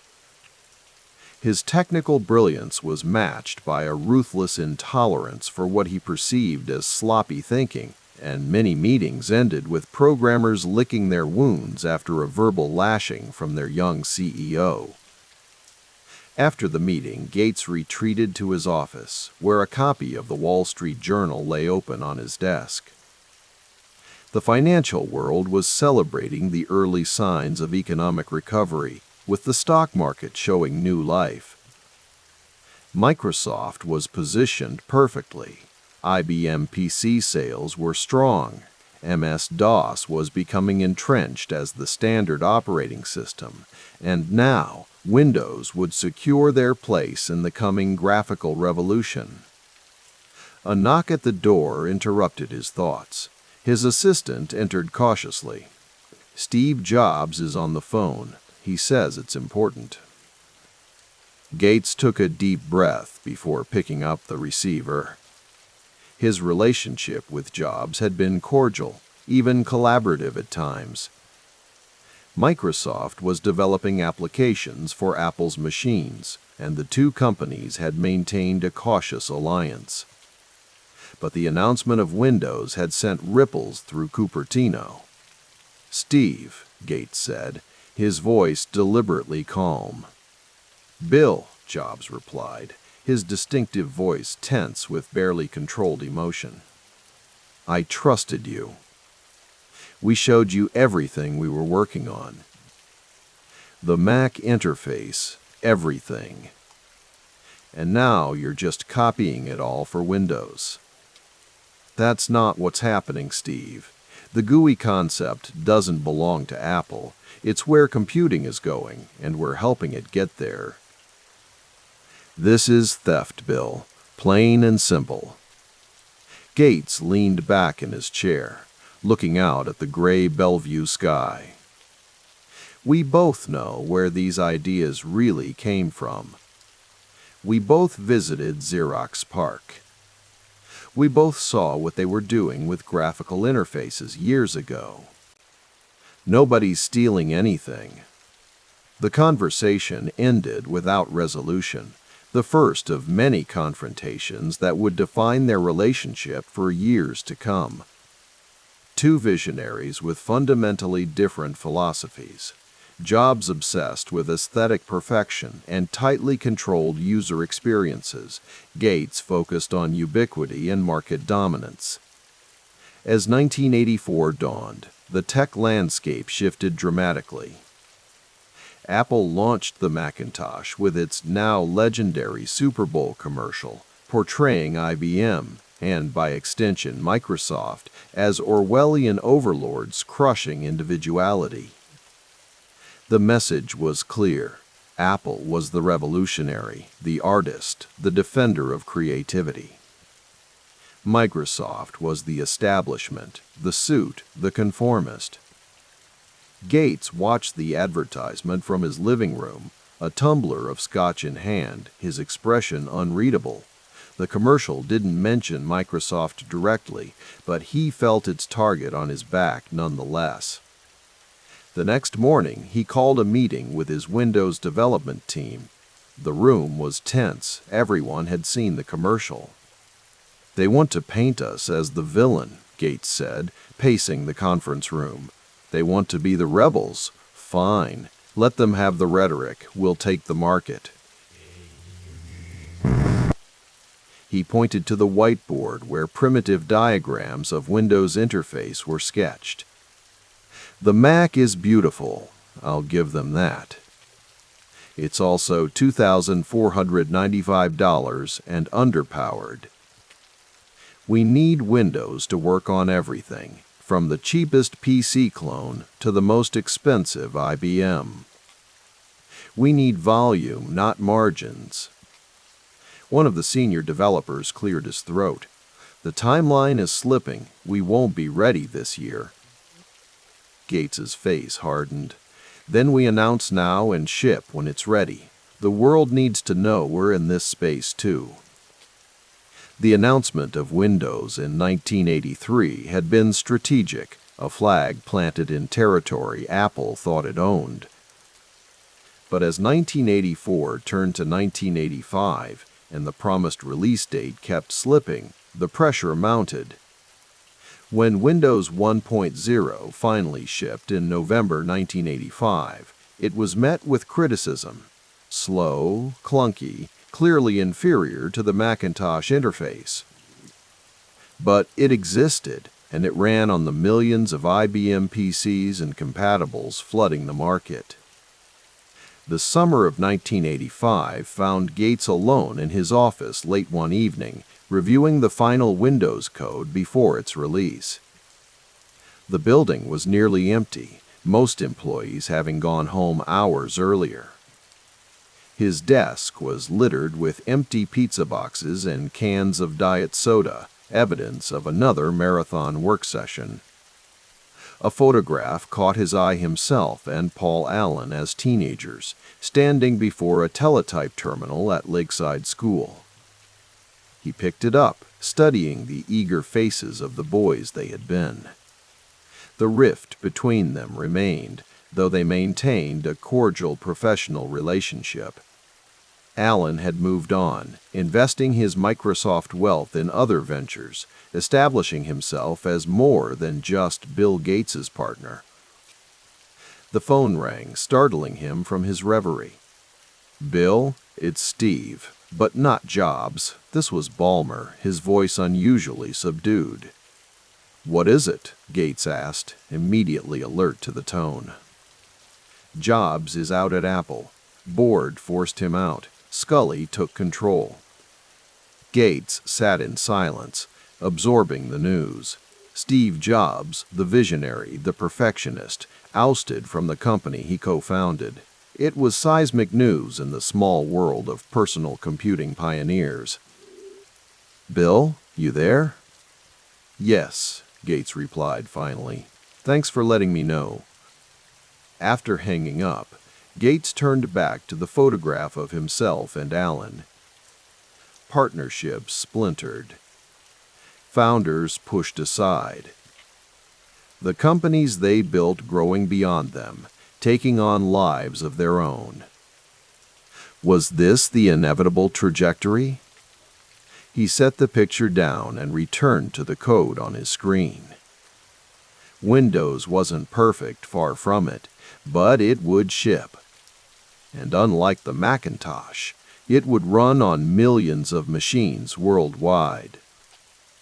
The strategy was in place: establish Windows as the standard, leverage their position with MS-DOS, build an ecosystem that developers couldn't ignore. Jobs had his vision. Gates had his. Two approaches to the future of computing. One built on artistic control and integrated design, the other on aggressive market penetration and strategic licensing.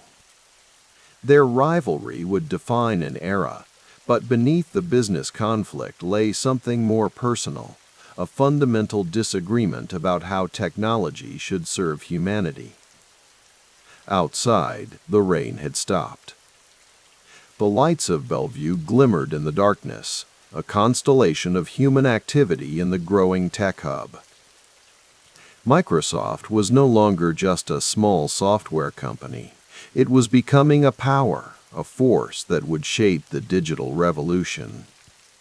And Gates, not yet 30 years old, stood at its center, his vision expanding beyond operating systems to the very structure of the information age.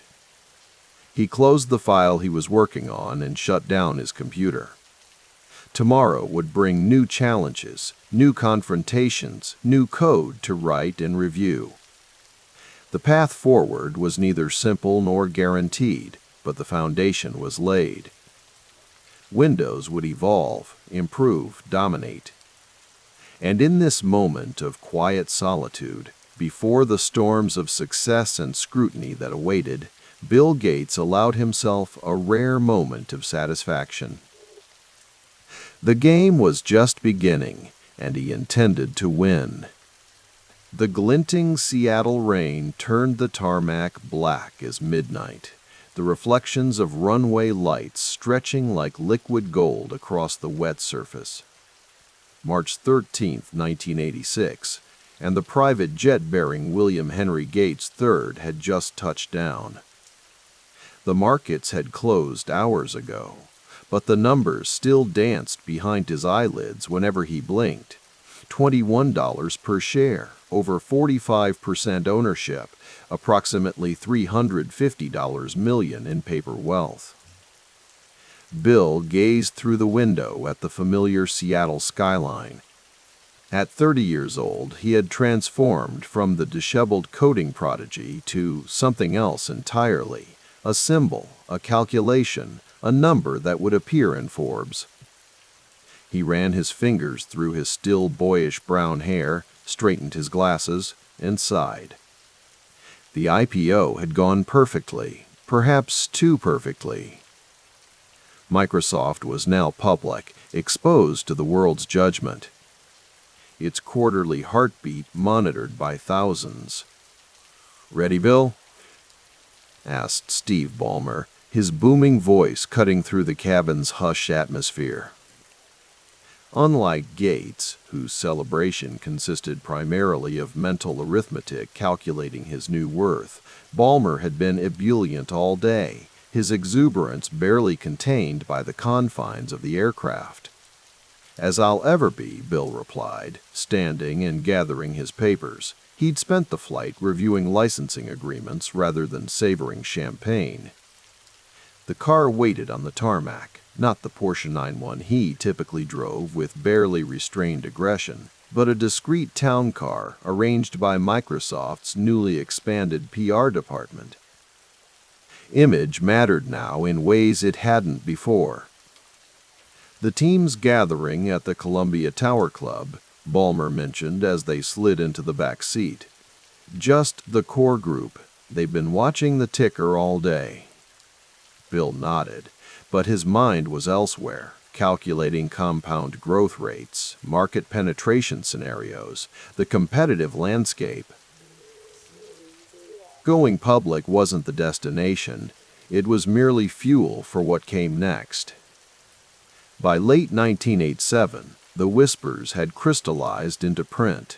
Forbes magazine officially recognized William Gates as a billionaire. At 31, he was among the youngest ever to claim the title, a fact that seemed to interest journalists far more than it interested him. What fascinated Gates wasn't the number itself, but the validation of the software business model. Near zero replication costs, gross margins approaching 90%, and an expanding universe of personal computers, each one hungering for an operating system. The day the magazine hit newsstands, Bill was in his office at Microsoft's growing campus in Redmond, blinds drawn against the autumn sun, reviewing the code for Windows 2.0. His office resembled an academic's more than a tycoon's. Books stacked precariously, technical journals dog-eared, multiple monitors displaying lines of code, spreadsheets, market projections. Paul Allen had left operational duties years earlier, but still served on the board.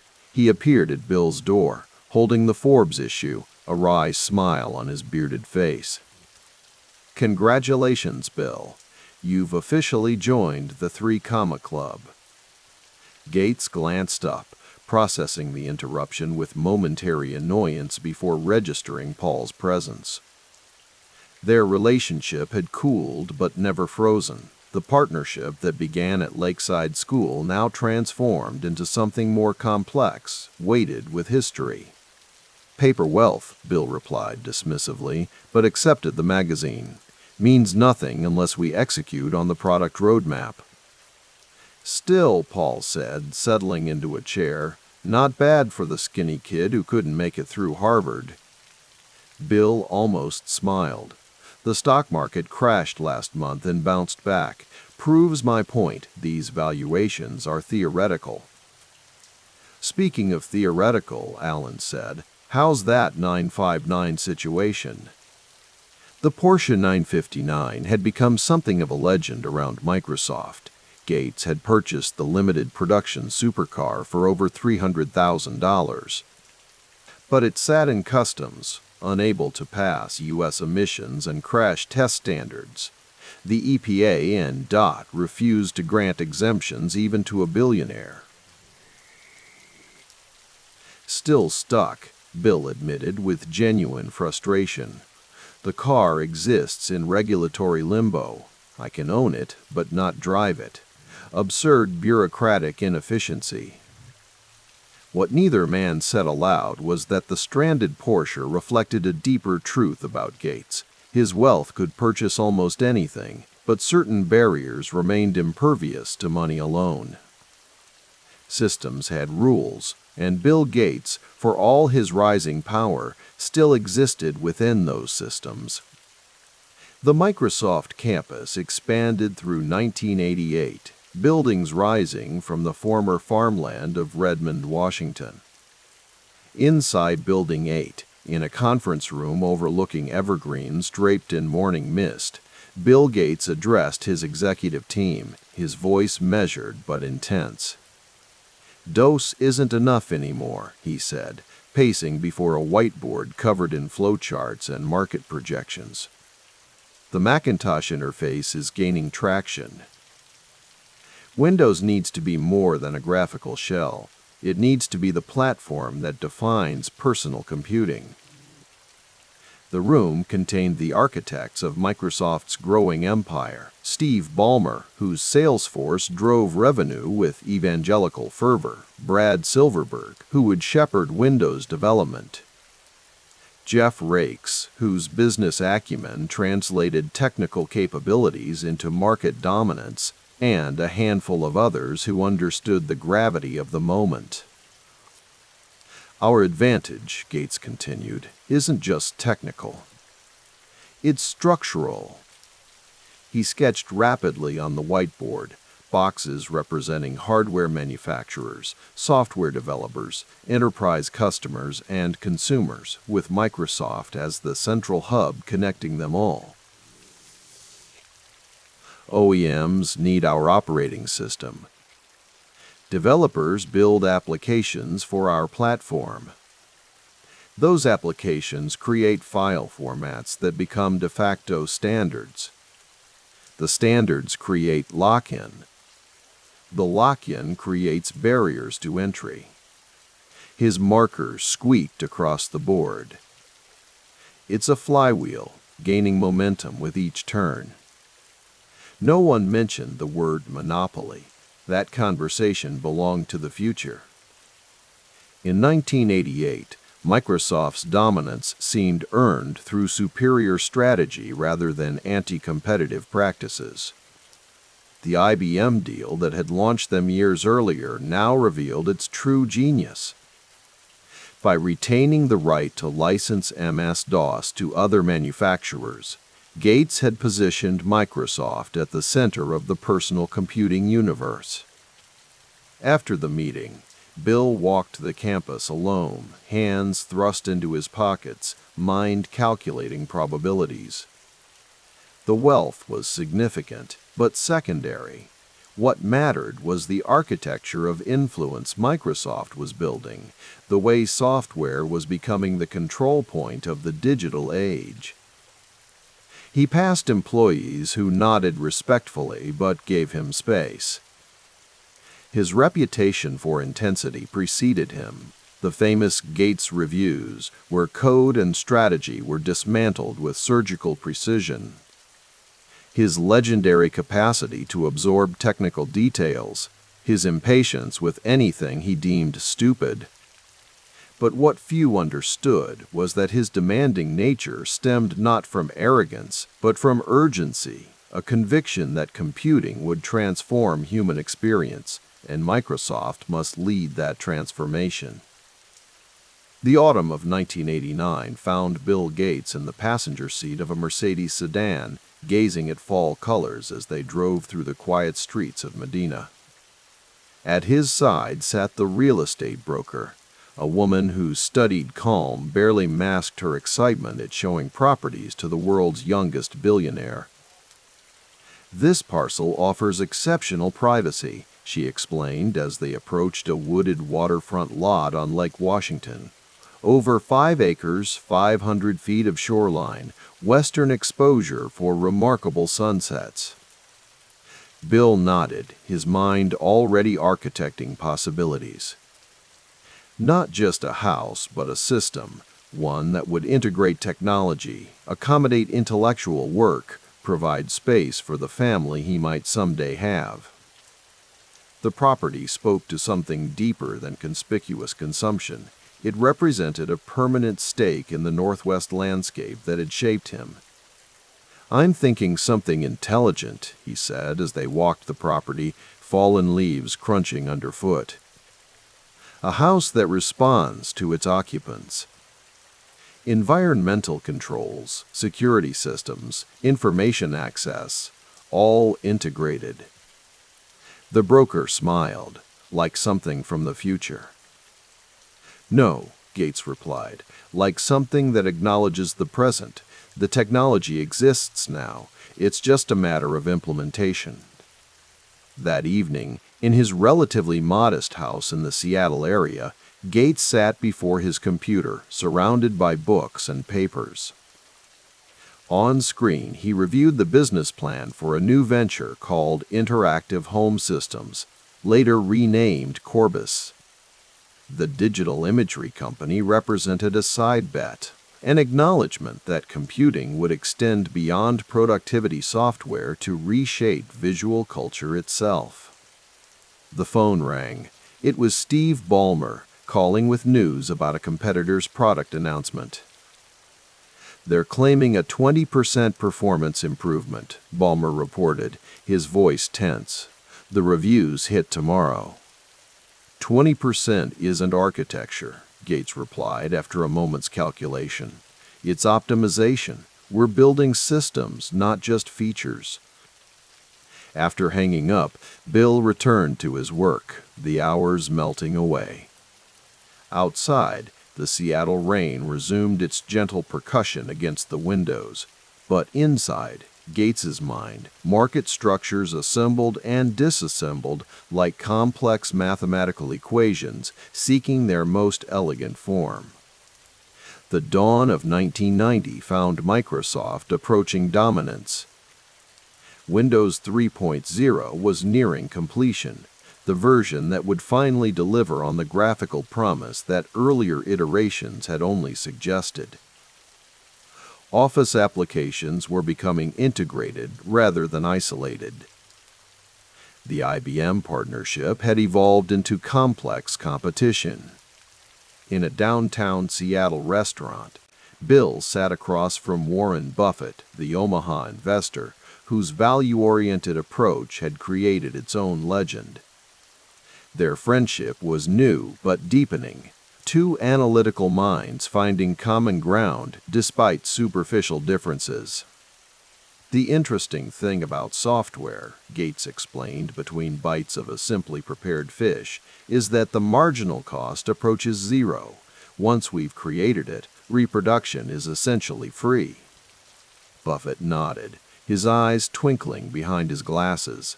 "A good business sells a product for significantly more than it costs to make. A great business doesn't have to make it at all." Gates smiled. "Rare, genuine. Exactly. And the moats get deeper with each cycle. The more applications written for Windows, the more valuable Windows becomes. The more documents created in our formats, the more essential our applications become. Network effects. Buffett noted, like newspapers in their prime markets. But global in scale, Gates added, and with higher margins. Later, driving home in his Porsche 911, the 959 still imprisoned by regulations, Bill contemplated the conversation. What Buffett understood, what so many missed, was that Microsoft wasn't selling software so much as it was creating dependency. A benevolent dependency, Gates believed, that enabled productivity and connection, but dependency nonetheless. The Seattle skyline glittered against the night, so different from the more modest city of his youth. Microsoft now employed thousands, and its stock made millionaires of early employees who had taken equity over salary. The company had become an economic engine, transforming not just computing but Seattle itself. At a red light, Gates noticed a homeless man huddled in a doorway, a cardboard sign propped beside him. The contrast struck him. The abstract billions in his brokerage accounts versus the concrete reality of human suffering. The light changed, and he accelerated away, but the image lingered. Something was forming in his mind, not fully articulated yet. Questions about purpose, impact, responsibility. For now, though, Microsoft demanded his complete focus. The wealth was a scoreboard, not an end in itself, and the game was far from over. On a rare, clear Seattle evening in mid-1990, Bill Gates stood at his office window, gazing at Mount Rainier glowing pink with the setting sun. Behind him, monitors displayed charts tracking Microsoft's market penetration. The company now supplied the operating system for nearly 90% of the world's personal computers. The flywheel he had sketched years earlier now turned with unstoppable momentum. MS-DOS and the emerging Windows platform created the foundation. Applications like Word, Excel, and the bundled Office suite leveraged that foundation. File formats like .doc and .pdf. XLS became standards that competitors had to follow. OEMs paid for each computer shipped. Enterprise customers signed volume licensing agreements that made switching prohibitively expensive. The elegant interlocking nature of it all satisfied Gates's mathematical mind, a system of systems, each reinforcing the other. A knock at the door interrupted his contemplation. It was Jeff Rakes, one of his most trusted executives. "The FTC has been asking questions," Jeff said without preamble, "about our licensing practices with OEMs." Bill nodded, unsurprised. Success at Microsoft's scale inevitably attracted scrutiny. "They won't find anything illegal," he replied. "We competed aggressively, but within the boundaries." "The boundaries are being redefined," Jeff noted carefully. "What looks like smart business to us might look different to regulators." Gates turned back to the window, to the mountain standing solitary against the darkening sky. "Innovation moves faster than regulation," he said finally. "Always has." After Jeff left, Bill remained at the window, thinking not about antitrust concerns, but about computing's future. Personal computers were still in fewer than 25% of American homes. International markets were just opening. The real transformation had barely begun. He thought, briefly, about the Forbes listings, the media's fascination with his wealth, the newspaper profiles that attempted to psychoanalyze the man behind the glasses. None captured the essential truth that Bill Gates was less interested in being rich than in being right. The billions were validation of his vision, not its purpose. The light faded from Rainier as night claimed the sky. Gates turned back to his desk, to the code reviews waiting for his attention, to the architecture of tomorrow. The wealth had changed almost everything about his external circumstances. But at his core, he remained the same, a pattern-seeking mind convinced that software would reshape human possibility, and determined that Microsoft would lead that reshaping. Outside, in the gentle Redmond evening, Microsoft's campus glowed with light from windows where engineers worked late, crafting the digital infrastructure of the coming decade. Inside those illuminated squares, the future was being written, one line of code at a time. Under the watchful eye of the world's youngest billionaire, a man whose wealth was just beginning to accumulate, but whose impact on how humanity would work, communicate, and create was already incalculable. The cerulean waters of Hood Canal stretched like liquid silver under the July sun, lapping gently against the wooden dock of the Gates family summer compound. Sunlight filtered through towering Douglas firs, creating dappled shadows across the lawn where Bill Gates stood, hands in pockets, watching the approaching boat. It was July 5, 1991, and the man steering toward shore was someone his mother had insisted he meet, Warren Buffett, the Oracle of Omaha. At 35, Gates possessed a fortune approaching $7 billion, yet carried it with the awkward intensity of someone who measured wealth not in dollars but in problems solved. Microsoft dominated the operating system landscape. Windows 3.0 was selling by the millions, and the company's move to the sprawling Redmond campus had transformed it from upstart to empire. But something gnawed at him, questions about purpose that code couldn't answer. The boat nudged against the dock. Buffett, 25 years Gates's senior, climbed out with the relaxed confidence of a man comfortable in his skin. Khaki pants, blue polo shirt, wire-rimmed glasses. Nothing about his appearance suggested he was among the wealthiest men in America. Mr. Gates. Buffett extended his hand, eyes twinkling behind his glasses. Your mother speaks highly of you. Please, it's Bill, Gates replied, shaking hands firmly. Mom has a way of connecting interesting people. Mary Gates, watching from the deck, smiled knowingly. As a prominent businesswoman serving on multiple boards, including the United Way, where she'd cultivated the relationship with Buffett, she understood the value of meaningful connections. What began as a casual summer barbecue evolved into something neither man had anticipated. 11 hours they talked, long after other guests had departed. The afternoon sun gave way to evening, then to starlit darkness. But neither noticed as conversation flowed from business strategy to mathematical principles, from the mechanics of monopolies to the responsibilities of wealth. The interesting thing about business, Buffett said, nursing a cherry Coke as moonlight danced on the canal waters, isn't how much you can accumulate. It's understanding why some companies endure while others flash and fade. Gates leaned forward. Software is different.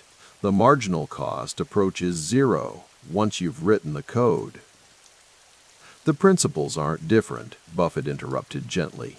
Whether you're selling insurance or operating systems, sustainable advantage comes from the same place.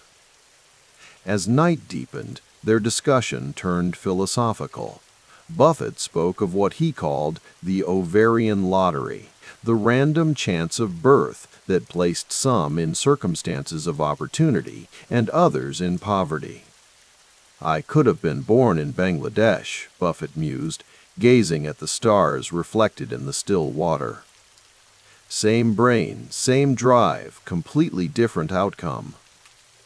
Success isn't just merit, it's opportunity meeting preparation, and opportunity is largely luck. Gates absorbed this, connecting it to thoughts he'd been wrestling with privately. His own life, lakeside school with its early computer terminal, a mother who served on the IBM board. The timing of the personal computer revolution suddenly appeared less as a series of strategic victories and more as fortunate convergences he'd been positioned to seize. The conversation marked a subtle but profound shift in Gates's thinking. Buffett wasn't just another businessman. He was a framework for making sense of extreme wealth, a mentor who approached fortune as a responsibility rather than merely a scorecard. 3 years passed in a blur of product cycles and expanding influence. Windows 3.4.1 and then Windows for Workgroups established Microsoft's dominance in corporate America. The company's stock continued its relentless climb, and Gates's theoretical wealth grew to dizzying heights. Yet increasingly, he found himself preoccupied with questions of stewardship. January 1, 1994. The Hawaiian island of Lanai, normally catering to the discreetly wealthy, had been transformed for the most private of celebrations. At the clifftop Manele Bay Hotel, with the Pacific Ocean stretching endlessly below, Bill Gates married Melinda French in a ceremony shielded from press and public alike. Melinda, 9 years his junior, brought a different perspective to their partnership. A Duke-educated product manager at Microsoft, she matched Gates in analytical rigor but complemented it with emotional intelligence and a broader sense of social context. Where he saw systems and efficiencies, she saw people and opportunities for impact. "You think in quarters and fiscal years," she told him on their wedding night, the tropical breeze carrying the scent of plumeria through open doors to their suite's balcony. "I'm thinking about decades, about what we might build together." Gates looked at her thoughtfully. At 38, he had already achieved more than most would in several lifetimes. The restlessness that drove him couldn't be satisfied merely by more market share or additional billions. "What do you see for us?" he asked. "A foundation, eventually," she replied without hesitation. "Something that applies the same rigor we use in business to solving problems that markets ignore. Global health, education, the things that matter most." He nodded slowly. The conversation with Buffett years earlier had planted seeds that were now beginning to germinate. Perhaps this was the next mountain to climb, not just accumulating wealth, but deploying it with intelligence and scale. Spring in Seattle brought cherry blossoms and rain-washed skies, but for the Gates family, it carried darker tidings. Mary Gates, who had nurtured her son's talent while grounding his ambition in civic responsibility, was diagnosed with advanced breast cancer. By June 1994, she was gone, leaving a void that transcended personal grief. At her memorial service, the breadth of Mary's influence became apparent. Civic leaders, business executives, and nonprofit directors filled the pews, a testament to a woman who had quietly shaped Seattle's institutional landscape. Gates listened as speakers recounted how his mother had advocated for his company with IBM in its early days, how she had insisted that business success carried obligations to community, how she had connected people who needed to know each other. "Your mother understood something essential," Warren Buffett told Gates after the service, as they stood beneath Seattle's characteristic gray skies. "Wealth is ultimately social, created by and meaningful within community. The question isn't whether to give back, it's how to do it effectively." Gates nodded, throat tight with emotion. She never separated business from civic engagement. For her, it was all part of the same cloth. A wise perspective, Buffett replied, and increasingly rare. The loss of Mary accelerated something in Gates, a recognition that building Microsoft had been his first act. The second would require different skills and a broader vision.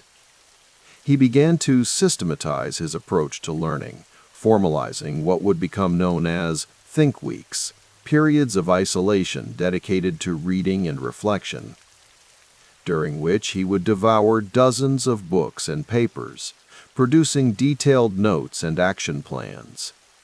In one such week at his Hood Canal retreat, surrounded by stacks of reading material ranging from epidemiology journals to economic analyses, Gates wrote in his journal, "The question isn't whether we can solve these problems, but whether we can scale solutions fast enough to matter." Software taught me that leverage comes from systems, not individual brilliance. While Gates contemplated this evolving purpose, another crucial piece of his future architecture was taking shape. In 1994, Michael Larson joined Gates's private office as Chief Investment Officer of Cascade Investment, the entity that would manage his personal wealth. Larson, a former portfolio manager at Putnam Investments, embodied a particular financial temperament, disciplined, private, and pathologically detail-oriented. Their first meeting took place in a nondescript office building far from Microsoft's campus, Gates's deliberate separation of his corporate and personal domains. "Your job," Gates explained to Larson over their first lunch, "isn't to make me rich. That's happened. Your job is to create a diversified structure that supports long-term objectives." Larson nodded, understanding precisely what Gates meant. "Most wealthy individuals remain overexposed to the source of their wealth," he observed. "That creates unnecessary concentration risk." "Microsoft has been good to me," Gates acknowledged, "but I've watched other tech fortunes evaporate when companies lost their edge. I want a portfolio that outlasts any single company's advantage." "We'll build something more resilient," Larson promised. Gradually shifting from concentrated positions to a diversified approach, equities, bonds, private investments, real estate. The principles Warren advocates applied with appropriate scale and privacy. This conversation marked the beginning of what would become one of the world's largest family offices. A wealth management structure that would eventually help transition Gates from a tech billionaire to a global philanthropist. Larson's disciplined approach to capital allocation would provide the financial backbone for Gates's evolving ambitions. Late autumn 1994, the Microsoft campus sprawled across Redmond's rolling landscape. Buildings numbered rather than named, interconnected by paths winding through carefully preserved stretches of Pacific Northwest woodland. In his corner office, Gates sat reviewing quarterly reports as rain streaked the windows, the gray-green landscape blurring beyond. A knock at the door preceded Steve Ballmer's entrance, his characteristic energy filling the room immediately. "Bill, legal wants your sign-off on the consent decree language," Ballmer said, placing a folder on the desk. "The Justice Department's Antitrust Division seems satisfied with these terms." Gates nodded absently, mind elsewhere. "Steve, do you ever think about what all this is for?" Ballmer paused, unused to philosophical detours in their typically action-oriented conversations. "What do you mean?" "We're winning. Windows everywhere. Office productivity dominated. Developers locked into our ecosystem." "But to what end?" Gates gestured toward the window, where Microsoft's campus stretched like a corporate fiefdom. What's the purpose beyond the next quarter, the next product cycle? Ballmer studied his friend closely. This isn't like you, Bill. Is it about your mother? Gates removed his glasses, pinching the bridge of his nose. Partly. But also conversations with Warren, with Melinda. I'm thinking about legacy differently now. You're building one of the most valuable companies in history, Ballmer reminded him. That's quite a legacy. It's a platform, Gates corrected. A means, not an end. I've been reading about global health challenges, preventable diseases killing millions while we argue about processor speeds and user interfaces. Ballmer sat down, recognizing the seriousness of the conversation. You're not losing focus on Microsoft? No, Gates assured him. But I'm gaining focus on what Microsoft enables me to do next. Warren talks about giving away 99% of his wealth eventually. The question becomes how to do that with maximum impact. Outside, the persistent Pacific Northwest rain continued its gentle rhythm, washing the campus in shimmering gray light. The tech industry was changing rapidly. The Mosaic browser had arrived in 1993, Netscape was gaining traction, and the early tendrils of what would become the Internet revolution were beginning to form. Yet Gates was already looking beyond, seeing wealth not as an endpoint but as a resource to be directed toward larger problems. December 1994. The Cascade investment offices operated with deliberate anonymity. No sign on the building, nothing to indicate that decisions affecting billions in assets occurred behind its unremarkable doors. Michael Larson sat across from Gates, quarterly investment reports spread between them. We've reduced Microsoft position by another 2% this quarter, Larson explained, diversifying primarily into value-oriented equities, municipal bonds, and selected real estate holdings. Gates nodded, appreciating the methodical approach. The process of converting concentrated Microsoft stock into a diversified portfolio had to be handled carefully, both to avoid market disruption and to manage tax implications. Warren suggests we look at some of these railway opportunities, Gates noted, sliding a folder across the table. His thesis on transportation infrastructure is compelling. I've already initiated due diligence, Larson replied. The Burlington Northern position looks particularly promising for the long term. Their conversation continued, moving from investment specifics to broader strategy. Gates had begun articulating a philosophy that would later become explicit, that wealth should eventually return to society, but that the same analytical rigor that built the fortune should govern its distribution.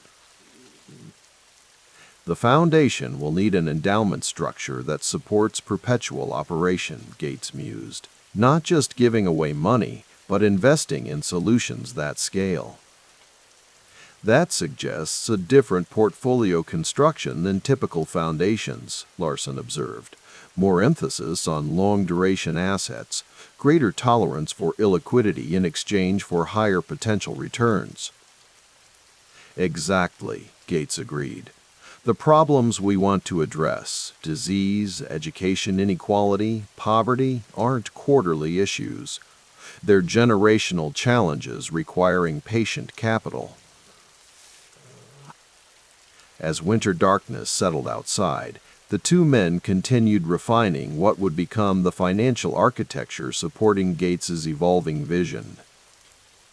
The wealth management backbone being created through Cascade would eventually enable the transition from technology titan to global philanthropist. A transformation already taking shape in Gates's mind, though still invisible to the public. The rain-streaked windows reflected the office lights back into the room, creating the sensation of being suspended in time and space. a fitting metaphor for a man between worlds, between identities, between the empire he had built and the legacy he would construct. In the quiet of his Hood Canal retreat later that week, surrounded by books on global health challenges, Gates wrote in his journal, "Wealth is a strange burden if viewed only as possession. Its true potential lies in application." The question is, what problems are worthy of these resources? What would represent the best possible return on this ovarian lottery ticket I've been granted? The question hung in the air, unanswered but insistent, as the Pacific Northwest winter deepened around him. The midnight sky hung like a dark blanket over Seattle, punctuated by the glow of office lights still burning in downtown towers. Rain tapped gently against the windshield of Bill Gates's car as his driver navigated the wet streets toward the Microsoft campus in Redmond. It was late August 1995, and tomorrow would mark a pivotal moment in the company's history. Bill leaned back against the leather seat, eyes closed but mind racing. The numbers scrolled through his consciousness like code. $200 million in marketing, $14 million for the Rolling Stones' Start Me Up alone, thousands of employees working countless hours. Windows 95 wasn't just software. It was becoming a cultural touchstone, a demarcation point between computing's past and future. "We're betting the company," he murmured to himself, the words forming a quiet mantra he'd repeated in board meetings for months. The car pulled through the gates of the sprawling campus. Even at this late hour, the buildings hummed with activity. Engineers were making final checks, marketing teams rehearsing presentations, all preparing for the product that would either cement Microsoft's dominance or expose a vulnerability in its armor. In his office, Steve Ballmer paced energetically, his shirt sleeves rolled up, tie loosened. "Bill, I was beginning to think you'd gone home to sleep before the big day." Ballmer's voice boomed with characteristic volume. Gates shook his head, running a hand through his brown hair. "Too much to finalize. How are the preparations for Jay Leno?" "All set. The stage is built, security's mapped out. It's going to be unlike anything the tech world has ever seen." Ballmer grinned, his enthusiasm infectious even to Gates, who seldom displayed emotion so openly. "And the demonstrations? No crashes?" "Triple-checked. We can't afford any blue screens tomorrow." Gates nodded, walking to the window. Below, workers were arranging chairs, setting up barriers for the crowds expected to gather. The launch wasn't just about Windows 95. It was about defining Microsoft as the company that would shape how people interacted with technology for years to come. "The internet piece," Gates said softly. "It's not enough." The words hung in the air.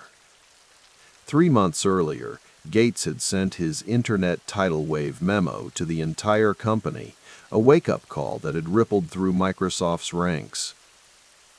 Netscape Navigator was dominating the nascent web browsing space, and Microsoft was playing catch-up. "We're including the Plus. Pack with Internet Explorer," Ballmer reminded him. "It's a start." "A start isn't enough," Gates replied, turning back to face his longtime friend. "I've been watching the numbers. The Internet isn't just another feature, Steve. It's going to change everything." The rain intensified outside, droplets streaking down the glass like tiny data points, each one part of a larger pattern that Gates was determined to decipher before anyone else. The next day unfolded like a dream, or perhaps a carefully orchestrated production. Gates stood backstage, watching monitors as crowds filled computer stores across the country. In CompUSA locations, midnight launch parties had the energy of rock concerts. People lined up for hours to purchase software as though it were tickets to a coveted event. When Jay Leno introduced him to the crowd gathered at the Microsoft campus, Gates walked out to thunderous applause. The spotlight felt warm on his face, and for a moment, the weight of expectation seemed to dissipate. This was Microsoft's moment, the culmination of years of work.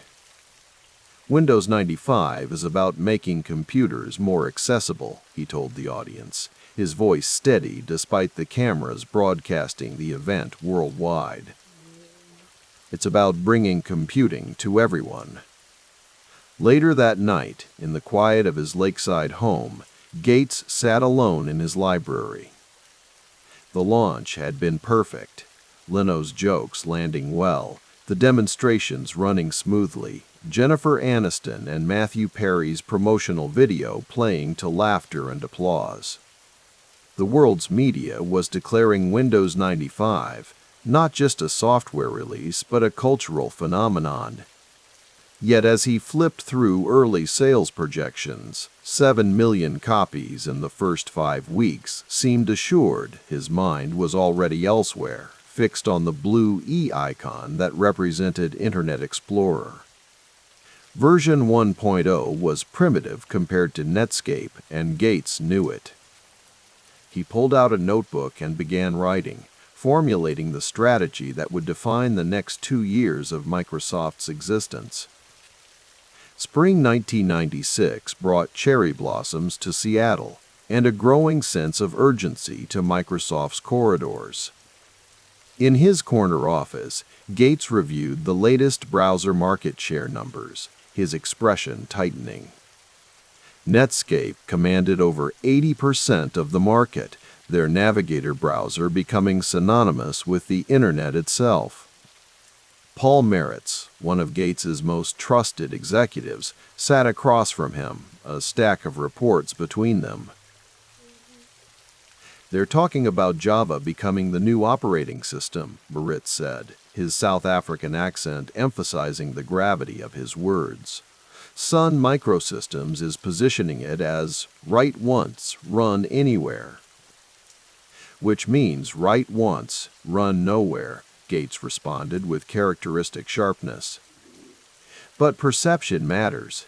If developers believe it, they'll develop for it, and we're in trouble." He stood and walked to the whiteboard, sketching out a diagram that showed Windows at the center of a digital ecosystem, with spokes connecting to various applications and services. The browser isn't just an application. It's potentially a platform that sits between our platform and the user, Gates continued, drawing a new layer that intersected with his carefully constructed Windows-centric model. If that happens, we become irrelevant. The room fell silent as the implications settled over them. Gates capped his marker and turned back to face Maritz. "We need to integrate Internet Explorer into Windows itself. Not as an add-on, not as an option, as an inseparable component. We need to make the browser war a distribution war, and there's no distribution channel more powerful than Windows." Maritz nodded slowly. "The Justice Department won't like it." "This is existential, Paul. We're talking about the future of Microsoft." That night, Gates stayed late, the only light on his floor coming from his office. On his screen, he composed an email to his executive team outlining the new browser strategy. Internet Explorer 3.0 would close the technology gap with Netscape, and version 4.0 would surpass it. More importantly, Windows would become the delivery mechanism that would turn the tide. As he hit send, Gates knew he was committing Microsoft to a path that would either secure its dominance for another decade or expose it to regulatory scrutiny that could tear the company apart. The risk was enormous, But the alternative, watching Microsoft's platform relevance erode as the web rose, was unthinkable. The crisis peaked in early 1997. Gates had been working 18-hour days, sleeping little, his mind constantly churning through scenarios and counter-scenarios. Netscape's market share remained dominant despite Microsoft's intensifying efforts. Sun Microsystems continued pushing Java as the universal platform that would make Windows obsolete. Late one night, Gates called an emergency meeting in his office. Ballmer arrived first, followed by Moritz. The three men who collectively shaped Microsoft's strategic direction gathered around the conference table, coffee cups and scattered printouts between them. "We're losing," Gates began without preamble, his voice uncharacteristically tired. "Our browser share is inching up, but not fast enough. Java development is accelerating. The inertia is against us." Ballmer leaned forward, his physical presence seeming to fill the room. "Then we change the game. We've done it before." "How?" Gates challenged, removing his glasses to rub his eyes. "We're pushing IE everywhere we can. The technology is finally competitive. What else can we do?" Moritz tapped a report in front of him. "Television. The next frontier is getting the internet beyond computers. Web TV is gaining traction. It's primitive, but the concept of accessing the web through your television could open entirely new markets." Gates studied him for a moment. "Acquisition?" "It would be expensive," Moritz admitted, "but it would give us a foothold in the living room and another platform for IE distribution." The room fell silent as Gates considered the proposal. Microsoft had plenty of cash, but $425 million, the likely price tag for Web TV, would be one of their largest acquisitions to date. More importantly, it represented a bet on a convergence between television and computing that might not materialize as expected. "Let's do it," Gates finally said. "But this isn't the whole answer. We need to double down on IE integration with Windows. The next release needs to make the browser invisible, just part of how you use a computer." Ballmer nodded vigorously. "We're already planning that for OSR2. IE will be bundled standard." "Not just bundled," Gates insisted. "Integrated. I want the lines between browsing the internet and browsing your hard drive to disappear completely." As the meeting continued into the early morning hours, Gates found himself reflecting on how quickly the competitive landscape had shifted. Just 2 years earlier, at the Windows 95 launch, Microsoft had seemed invincible. Now they were fighting for relevance in a networked world where operating systems might become secondary to browsers. "Success is a lousy teacher," he had written in his recent book, The Road Ahead. "It seduces smart people into thinking they can't lose." The irony wasn't lost on him. Microsoft's tremendous success with Windows had nearly blinded them to the Internet's importance until Netscape had secured a commanding lead. Summer 1997 brought the announcement that Microsoft was acquiring Web TV for $425 million, a move that raised eyebrows throughout Silicon Valley. On the day the deal was finalized, Gates stood in Microsoft's executive briefing center, addressing a room of nervous Web TV employees. "The Internet is going to be everywhere," he told them, his quiet intensity holding their attention. "Not just on computers, but on phones, in cars, and yes, on televisions. You've pioneered that vision, and together we're going to make it reality." Later, walking back to his office with Ballmer, Gates's expression turned more pragmatic. The web TV technology itself isn't the primary value. It's about staking a claim in every possible internet access point before Netscape can get there. "Do you think it will work?" Ballmer asked. Gates paused before answering. "The specific product? I don't know. The strategy of ubiquitous distribution for IE? Absolutely, it has to." That evening, alone in his office, Gates drafted an email to Microsoft's global sales force. The message was clear. Internet Explorer was now the company's top priority. Every OEM agreement, every corporate license, every retail channel was to emphasize IE 4.0's upcoming release. The browser war had become Microsoft's defining battle. He paused while writing, looking out at the summer sunset over Lake Washington. The view was beautiful, but he barely noticed it. His mind was occupied with the chess match playing out across the technology landscape. Moves and countermoves that would determine whether Microsoft maintained its central position in computing or became a footnote in the Internet revolution. Gates finished the email and sent it, then opened a document where he'd been drafting thoughts for an upcoming interview. One passage stood out, a reflection on the pace of change that now seemed particularly relevant. "We always overestimate the change that will occur in the next 2 years and underestimate the change that will occur in the next 10. Don't let yourself be lulled into inaction." He read the words again, thinking about how Microsoft had initially underestimated the Internet's importance, then dramatically pivoted its entire corporate strategy in response. The company had nearly missed the wave, but now they were riding it with everything they had. As night fell over Seattle, lights began to switch off across the Microsoft campus. But in Bill Gates's office, the light remained on, a solitary beacon reflecting the relentless focus of a man determined to ensure his company's vision. His vision would shape the digital future, regardless of how the landscape shifted beneath their feet. The browser war was far from over, the Internet's ultimate impact still unclear.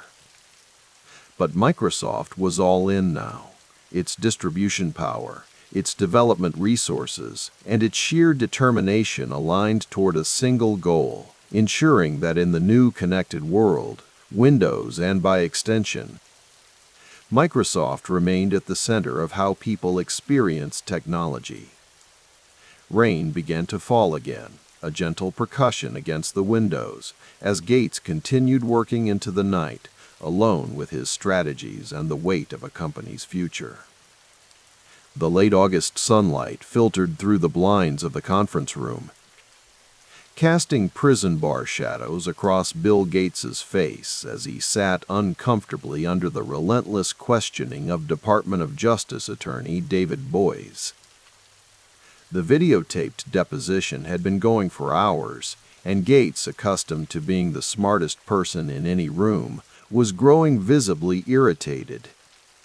"I have no idea what you're talking about when you say, 'ask,'" Gates responded, his voice carrying a note of exasperation as he contested the meaning of even basic words. Outside the windows, Seattle summer was in full bloom, but inside this sterile room, a career built on technical brilliance was being systematically dismantled through legal precision. Gates shifted in his chair, tugging at his collar. The Microsoft founder had navigated countless technical challenges, but this battlefield, where perception mattered as much as technical accuracy, was proving far more treacherous. When the deposition videos began appearing on news broadcasts that fall, even Gates's closest advisors winced. The man America had come to know as a brilliant innovator appeared evasive, combative, rocking in his chair, splitting hairs over definitions of common words. Bill, Steve Ballmer said later that evening in Gates's office, the Seattle skyline glittering through the windows behind him. This isn't a technical debate. This is theater, and right now, we're losing the audience. Gates stared at the glass of water on his desk, watching condensation form small rivers down its side. I answered honestly, he said finally. If they want to distort technical reality for some political agenda, that's their problem. Ballmer's large frame seemed to fill the room as he leaned forward. No, Bill, it's our problem now. By November 1999, Judge Thomas Penfield Jackson's findings of fact landed like a sledgehammer. Microsoft was officially a monopolist. The stock that had been riding high earlier that year began its slow, punishing descent. In his lakefront home, Gates stood at the floor-to-ceiling windows overlooking Lake Washington, watching rain create ripples across the normally placid surface. His reflection in the glass looked tired, the boyish face that had graced magazine covers now showing lines of strain. The judge doesn't understand the first thing about software development, he said, not turning as Melinda entered the room behind him. Maybe that's not the point, she replied softly, setting down a cup of tea on the side table. Maybe this was never about technical correctness. The rain intensified, drumming against the glass. Gates watched a lone kayaker fighting against the growing chop, making painfully slow progress. They're talking about breaking up the company, he said finally, the words hanging in the air. Everything we built. Melinda joined him at the window. Then maybe it's time to build something else. January 2000 arrived with the Y2K panic, fading into embarrassed relief. But at Microsoft's Redmond campus, a different kind of transition was underway. Employees gathered in the company auditorium, their faces reflecting mixtures of concern and curiosity. Gates stood at the podium, Ballmer's imposing presence just behind him. The announcement was brief but seismic. Gates would step down as CEO, becoming chief software architect while retaining his role as chairman. Ballmer would take the operational reins. It's time for Microsoft to have new leadership for a new era, Gates said, his voice steady despite the enormity of the moment. As the crowd dispersed afterward, Gates lingered in the empty auditorium, running his hand along the edge of the podium. 25 years of building the world's most powerful software company, and now he was partially stepping away, not entirely by choice. Later that evening, in a private dining room at Canlis Restaurant overlooking Lake Union, Gates sat with Ballmer and a small circle of Microsoft executives. Seattle's lights reflected in the dark water below, a constellation of human ambition. To Steve, Gates said, raising a glass of wine, Microsoft's new CEO. The toast was sincere, but underneath ran currents of complex emotion. This wasn't how Gates had imagined his transition, forced by legal pressures, reputation damage, stock decline. After dinner, Ballmer walked with Gates to the parking lot. The January air was crisp, their breath forming small clouds. "We'll get through this," Ballmer said, his characteristic energy momentarily subdued. "The company's strong." Gates nodded, keys in hand. "It's not about me, Steve. It's about building something that lasts." But even as he spoke the words, part of him wondered if that legacy was now permanently tarnished. In the small, temporary offices of what would become the Bill and Melinda Gates Foundation, Patty Stonesifer was orchestrating the merger of Gates's previous charitable efforts. The William H. Gates Foundation his father had run since 1994, and the Gates Learning Foundation established in 1997. "We need clear metrics," Gates was saying. pacing around a conference table covered with papers. Measurable outcomes, the same rigor we apply to software development. Stonesifer nodded. The former Microsoft executive understood Gates's methodical approach. Bill, philanthropy isn't always as clear-cut as software. Some outcomes take decades to measure. Gates stopped pacing. That's exactly the problem. Too much philanthropy is about feeling good rather than doing good. We need to quantify impact. Outside the window, cranes dotted the Seattle skyline, evidence of the tech boom that had transformed the city. But even as Microsoft stock had declined nearly 40% from its 1999 peak, wiping some $60 billion from Gates's paper wealth, this new venture was being seeded with an unprecedented initial endowment approaching $28 billion. That evening, Gates sat in his home office, reviewing foundation documents. Melinda found him there, surrounded by papers covered in his distinctive scrawl. "It's after midnight," she said gently. Gates looked up, momentarily disoriented. "I'm trying to establish clear accountability frameworks for the malaria initiatives," he said, removing his glasses and rubbing his eyes. Melinda sat across from him.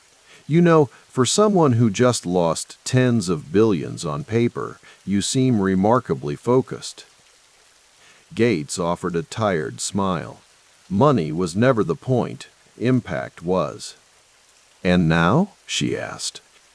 "Now we have a chance to create impact beyond anything Microsoft could do."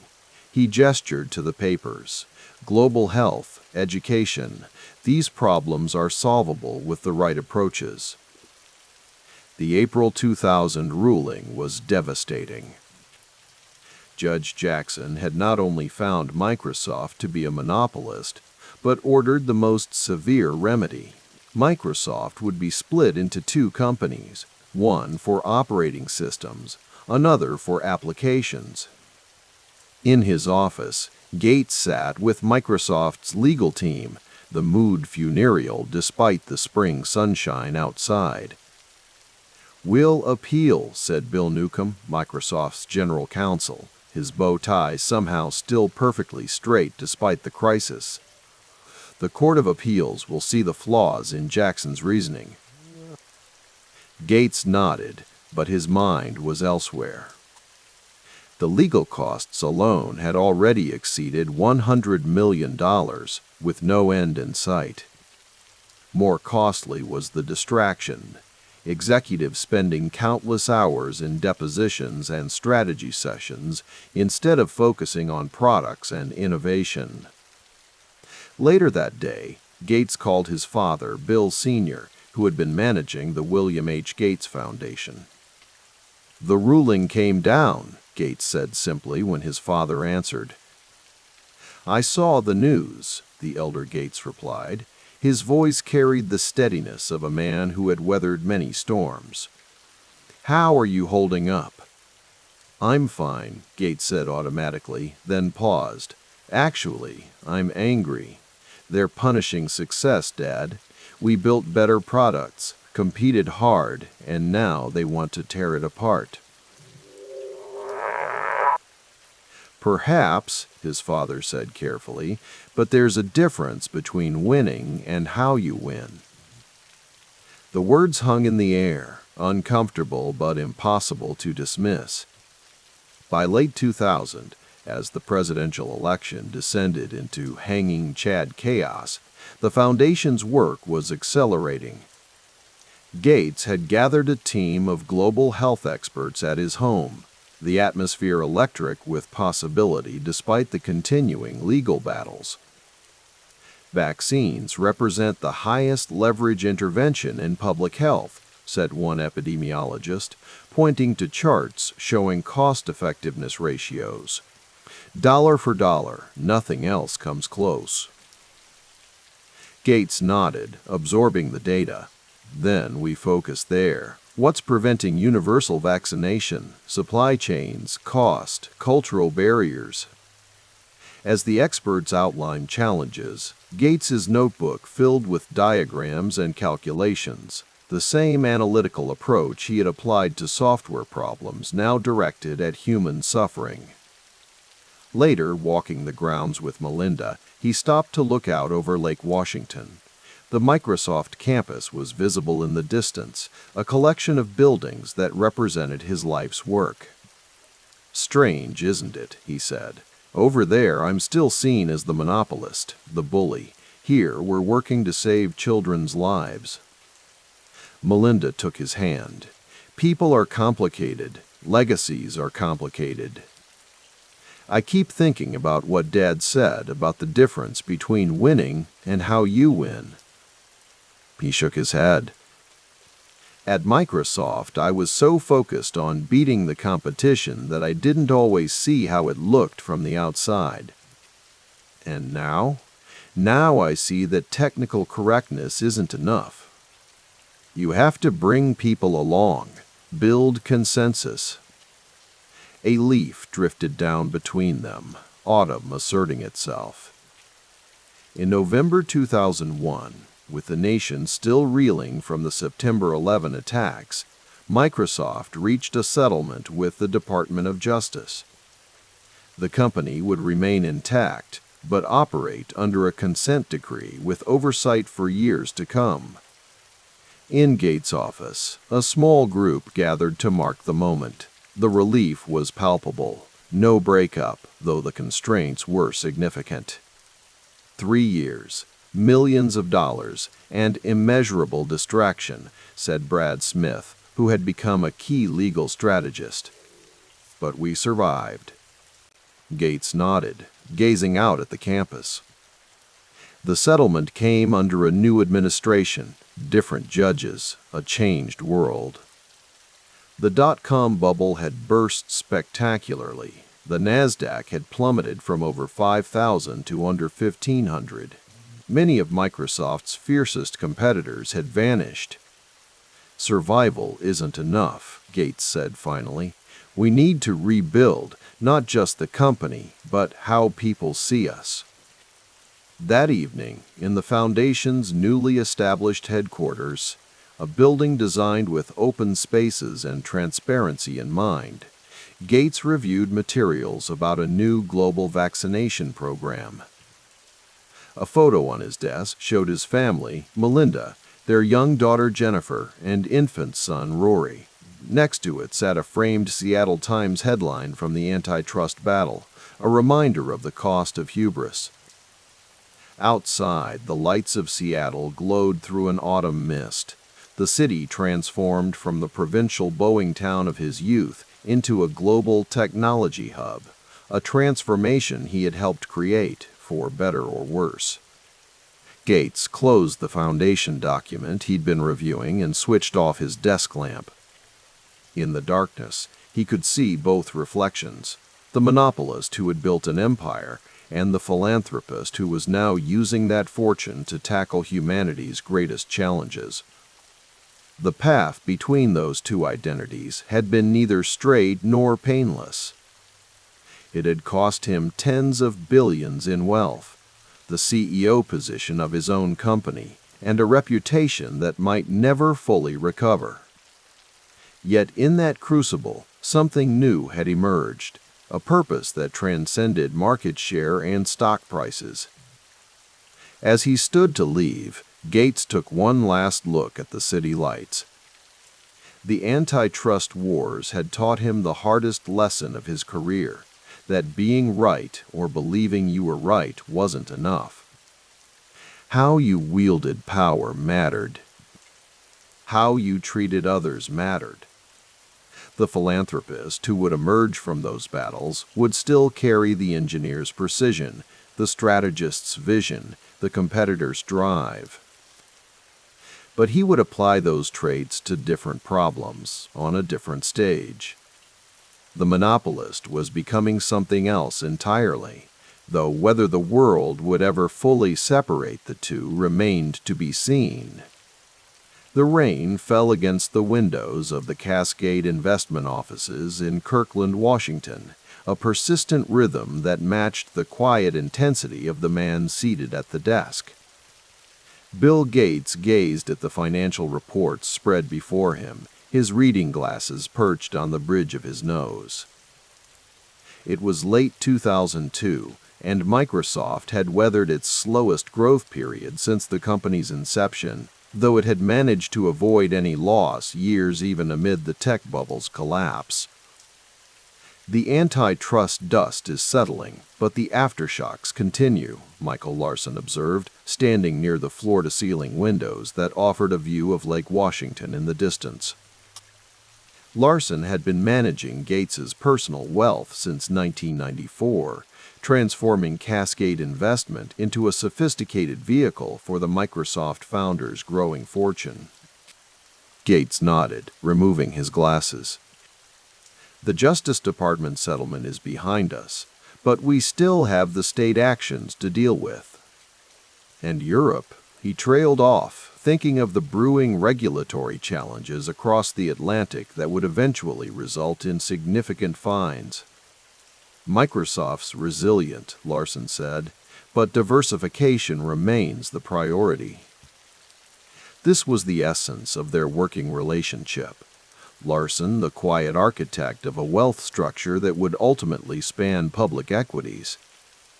Private investments, vast real estate holdings, and farmland, all while Gates gradually reduced his Microsoft stake from nearly a quarter of the company to single digits over the coming decade. "I've been reviewing the Canadian National Railway numbers," Gates said, tapping a folder. "The unit economics make sense. Freight rail has the kind of long-horizon stability I'm looking for."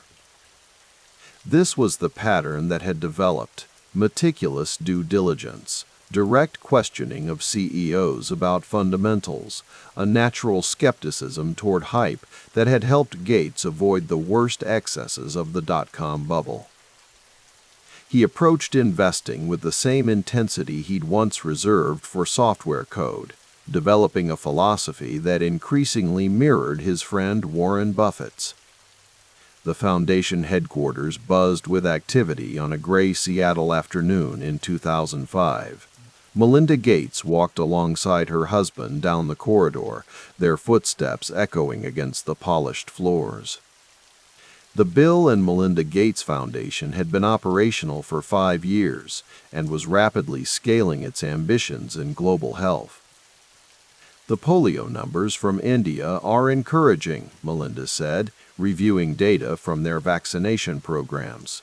"But we need to push harder on the prevention side of HIV and TB." Bill nodded, his mind calculating the efficiency of their interventions the way he'd once evaluated lines of code. "Treatment without prevention is simply unsustainable," he said, articulating what would become a central tenet of their approach to global health challenges. They entered the conference room where program directors waited with slides and reports. The foundation had committed billions toward fighting malaria, HIV, tuberculosis, and polio diseases that ravaged the developing world, but received comparatively little attention from pharmaceutical research. "We need to think about this as catalytic philanthropy," Gates said, addressing the room.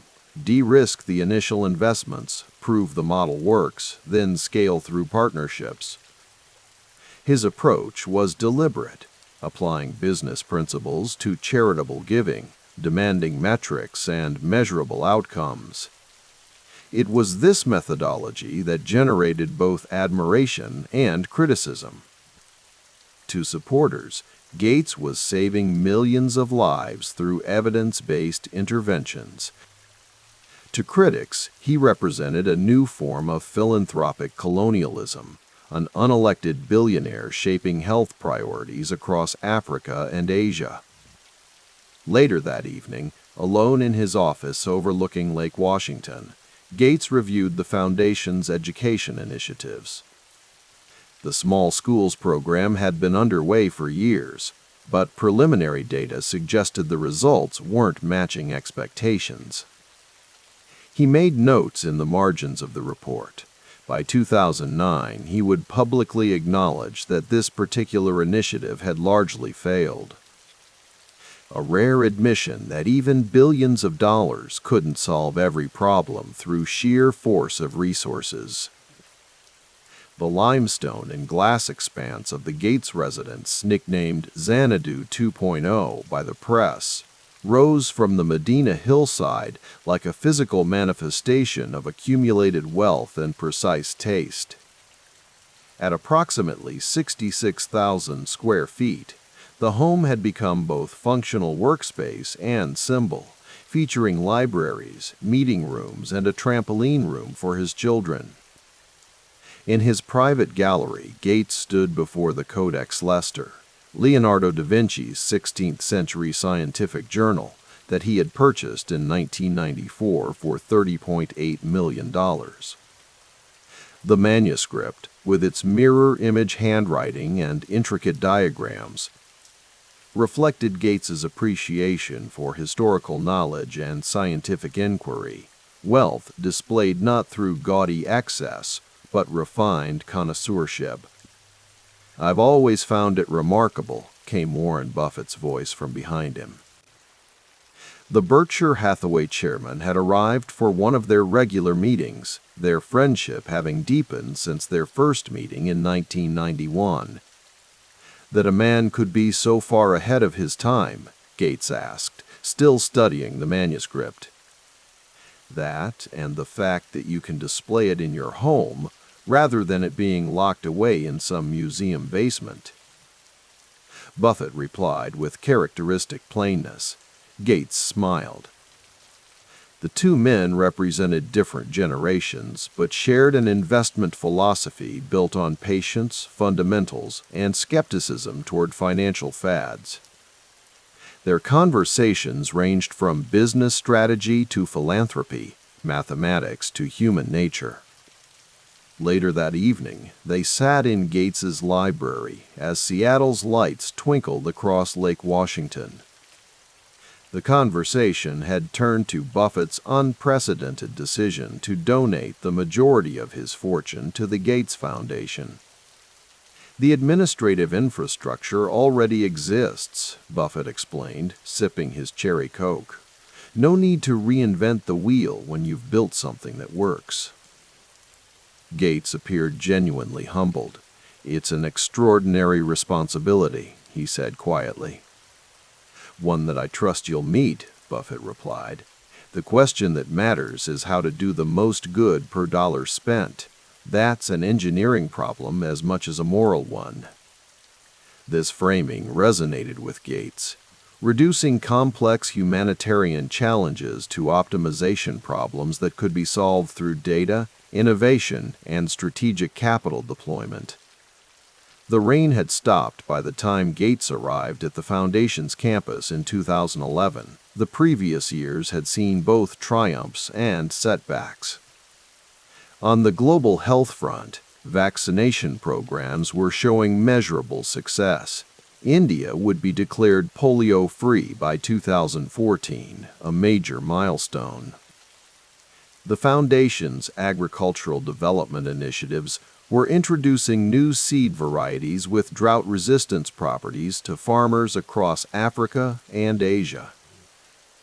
But domestically, the Foundation's education work had become increasingly contentious. Their support for Common Core standards, initially seen as a technocratic improvement to fragmented state curricula, had become politically toxic, attacked from both left and right as government overreach. "We underestimated the pluralism factor," Gates admitted to his education team during a review session. "Domestic policy involves more stakeholders, more politics than global health." This was a humbling realization for a man accustomed to solving problems through technical solutions and sufficient resources. The American educational system was proving resistant to the same optimization approaches that worked in vaccine distribution. That afternoon, Gates reviewed proposals for the Foundation's newest initiative, the Reinvent the Toilet Challenge. The problem was clear. Billions of people lacked basic sanitation, with catastrophic public health consequences.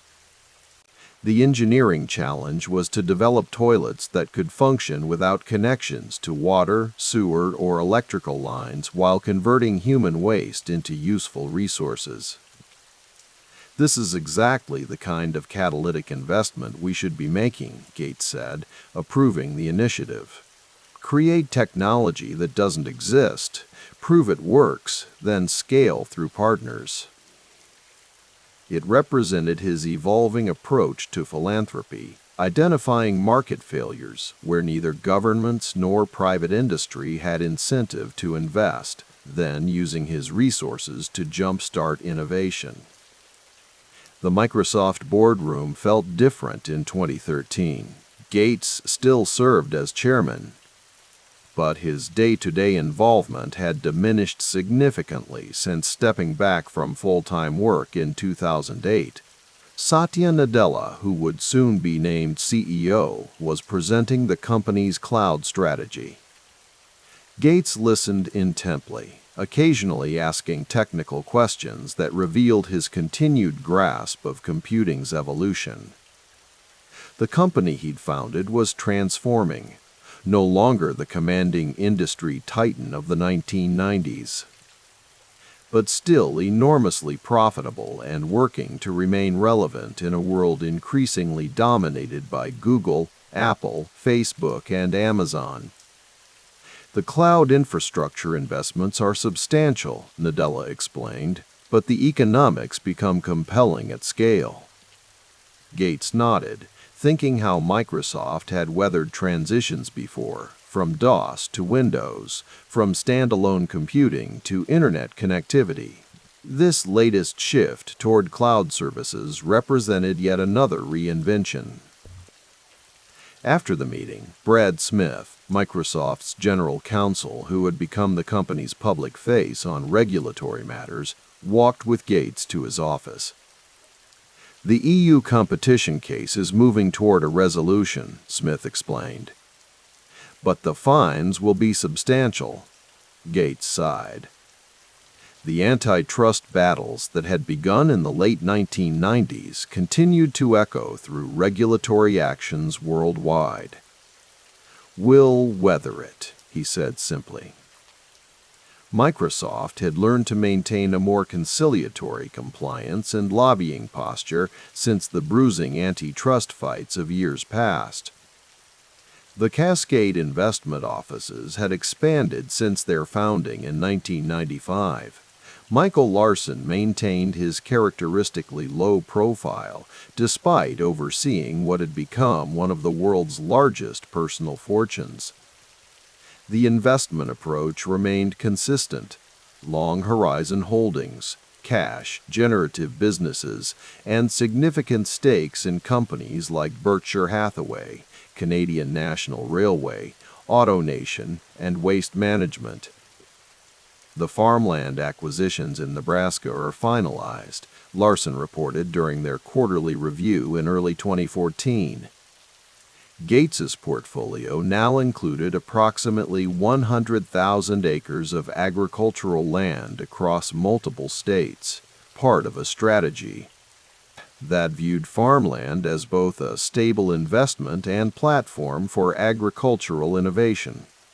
"And the Four Seasons stake?" Gates asked. "Performing as expected," Larson replied. "The portfolio is increasingly Buffett-esque boring businesses that generate reliable cash flow." Gates smiled at the description. His investment philosophy had evolved alongside his relationship with Buffett, prioritizing patience and fundamental value over speculative growth.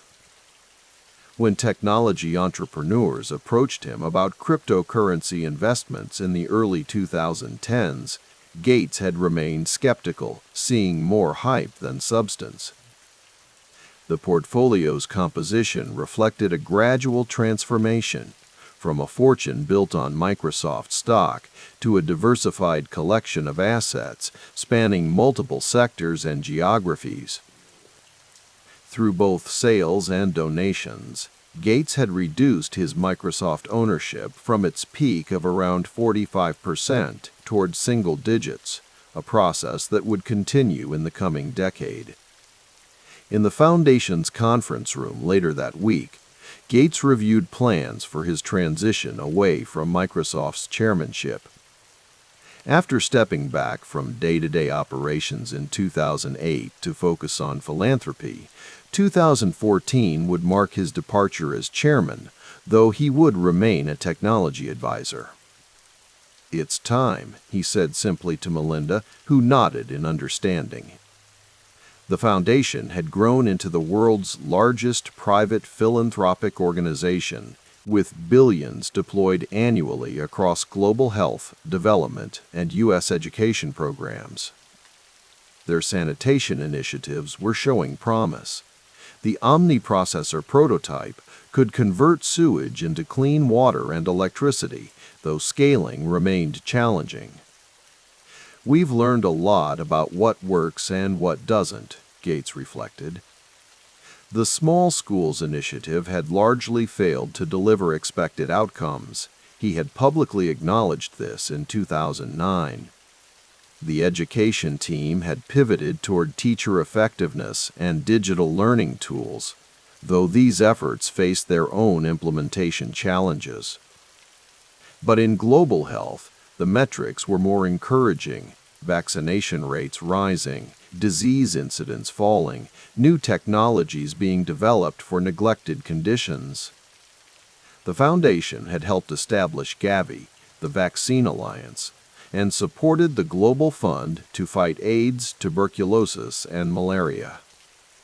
"It's a marathon, not a sprint," Melinda reminded him, using one of their favorite phrases.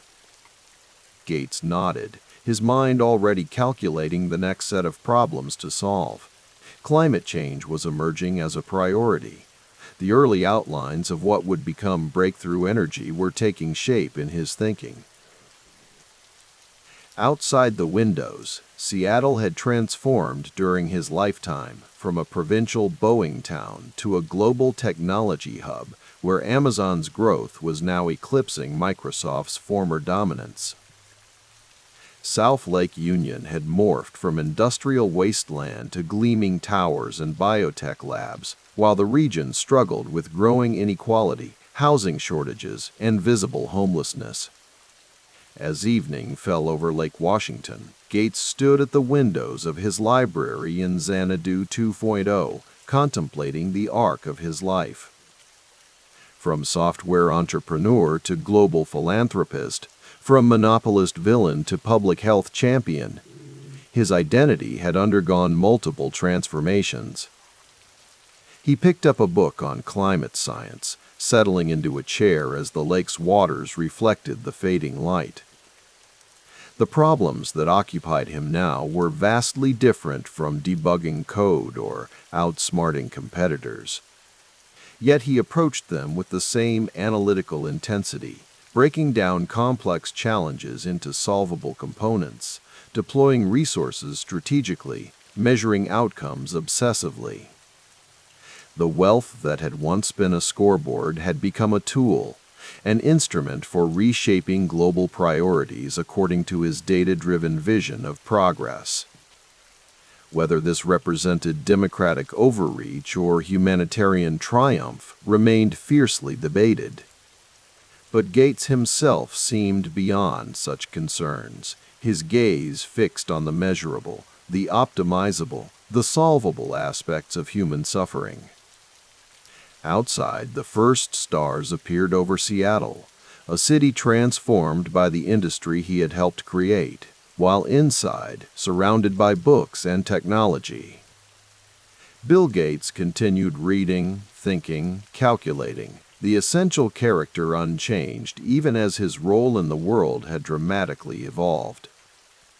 The rain fell steadily over Seattle, droplets cascading down the expansive windows of the Medina estate as Bill Gates gazed across Lake Washington. The distant city lights blurred through the water-streaked glass, mirroring the increasingly complex world he navigated. At 60-something, his appearance had softened, The sharp angles of youth mellowed into the comfortable countenance of an elder statesman of technology and philanthropy. On his desk lay a worn notebook, its pages filled with calculations about carbon capture technologies and nuclear reactor designs. Next to it sat a copy of his climate book manuscript, How to Avoid a Climate Disaster, nearly ready for publication. The words he had written there would soon join those of his 2015 TED Talk, the one where he'd stood on stage warning of a coming pandemic. Animated virus graphics projected behind him as he cautioned an audience that seemed only half listening. "We're not ready," he had said then. Now, in the midst of COVID-19, those words echoed with uncomfortable prescience. His assistant appeared at the doorway. "Your video call with the COVAX team starts in 5 minutes." Gates nodded, adjusting his glasses. "Thank you. I'll be there." As she departed, he turned to face the wall of monitors displaying global vaccination data numbers that represented lives, not just statistics.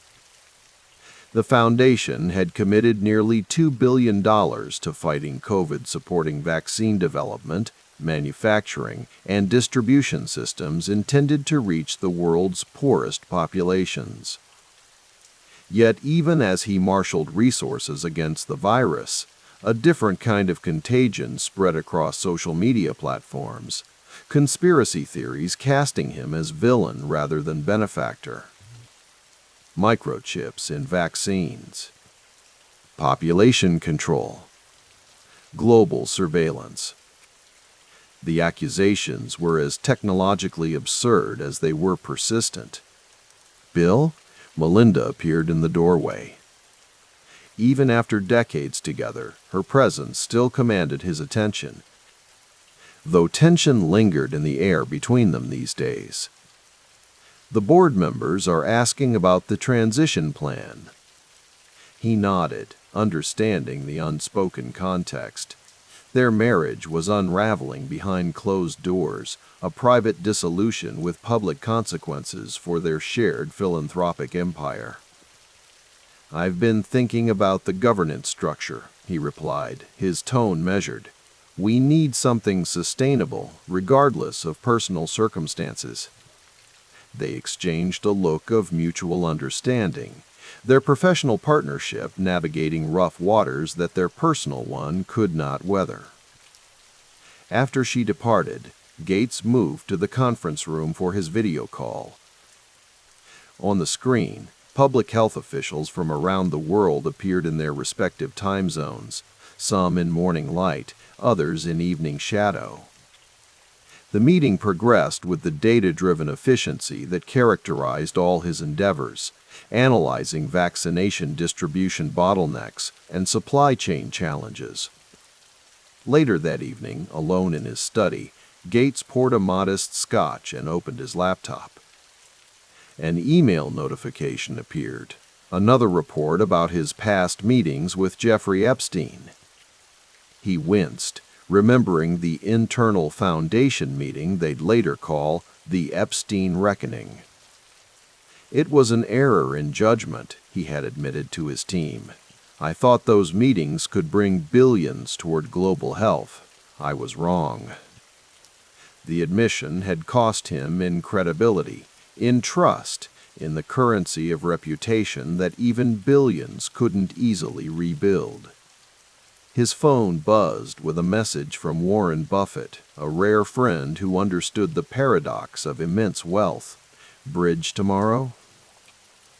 Gates typed back an affirmative. Their online bridge games had become a ritual during the pandemic, one of the few social constants in an increasingly isolated existence.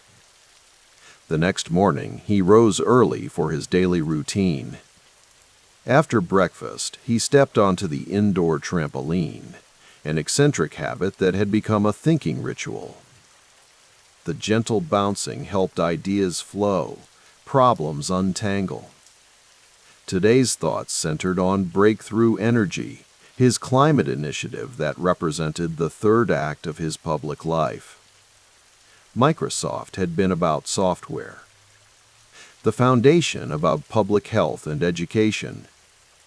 Now, Breakthrough Energy focused on what he considered civilization's greatest technical challenge, decarbonizing every aspect of the global economy. His phone rang. The CEO of TerraPower, the nuclear startup Gates had backed to develop next-generation reactors. The Wyoming site is looking promising, the CEO reported, but the regulatory timeline is still uncertain. Keep pushing, Gates replied. We need demonstration projects operational this decade if we're going to scale in time. After the call, Gates reviewed the latest portfolio updates from Breakthrough Energy Ventures.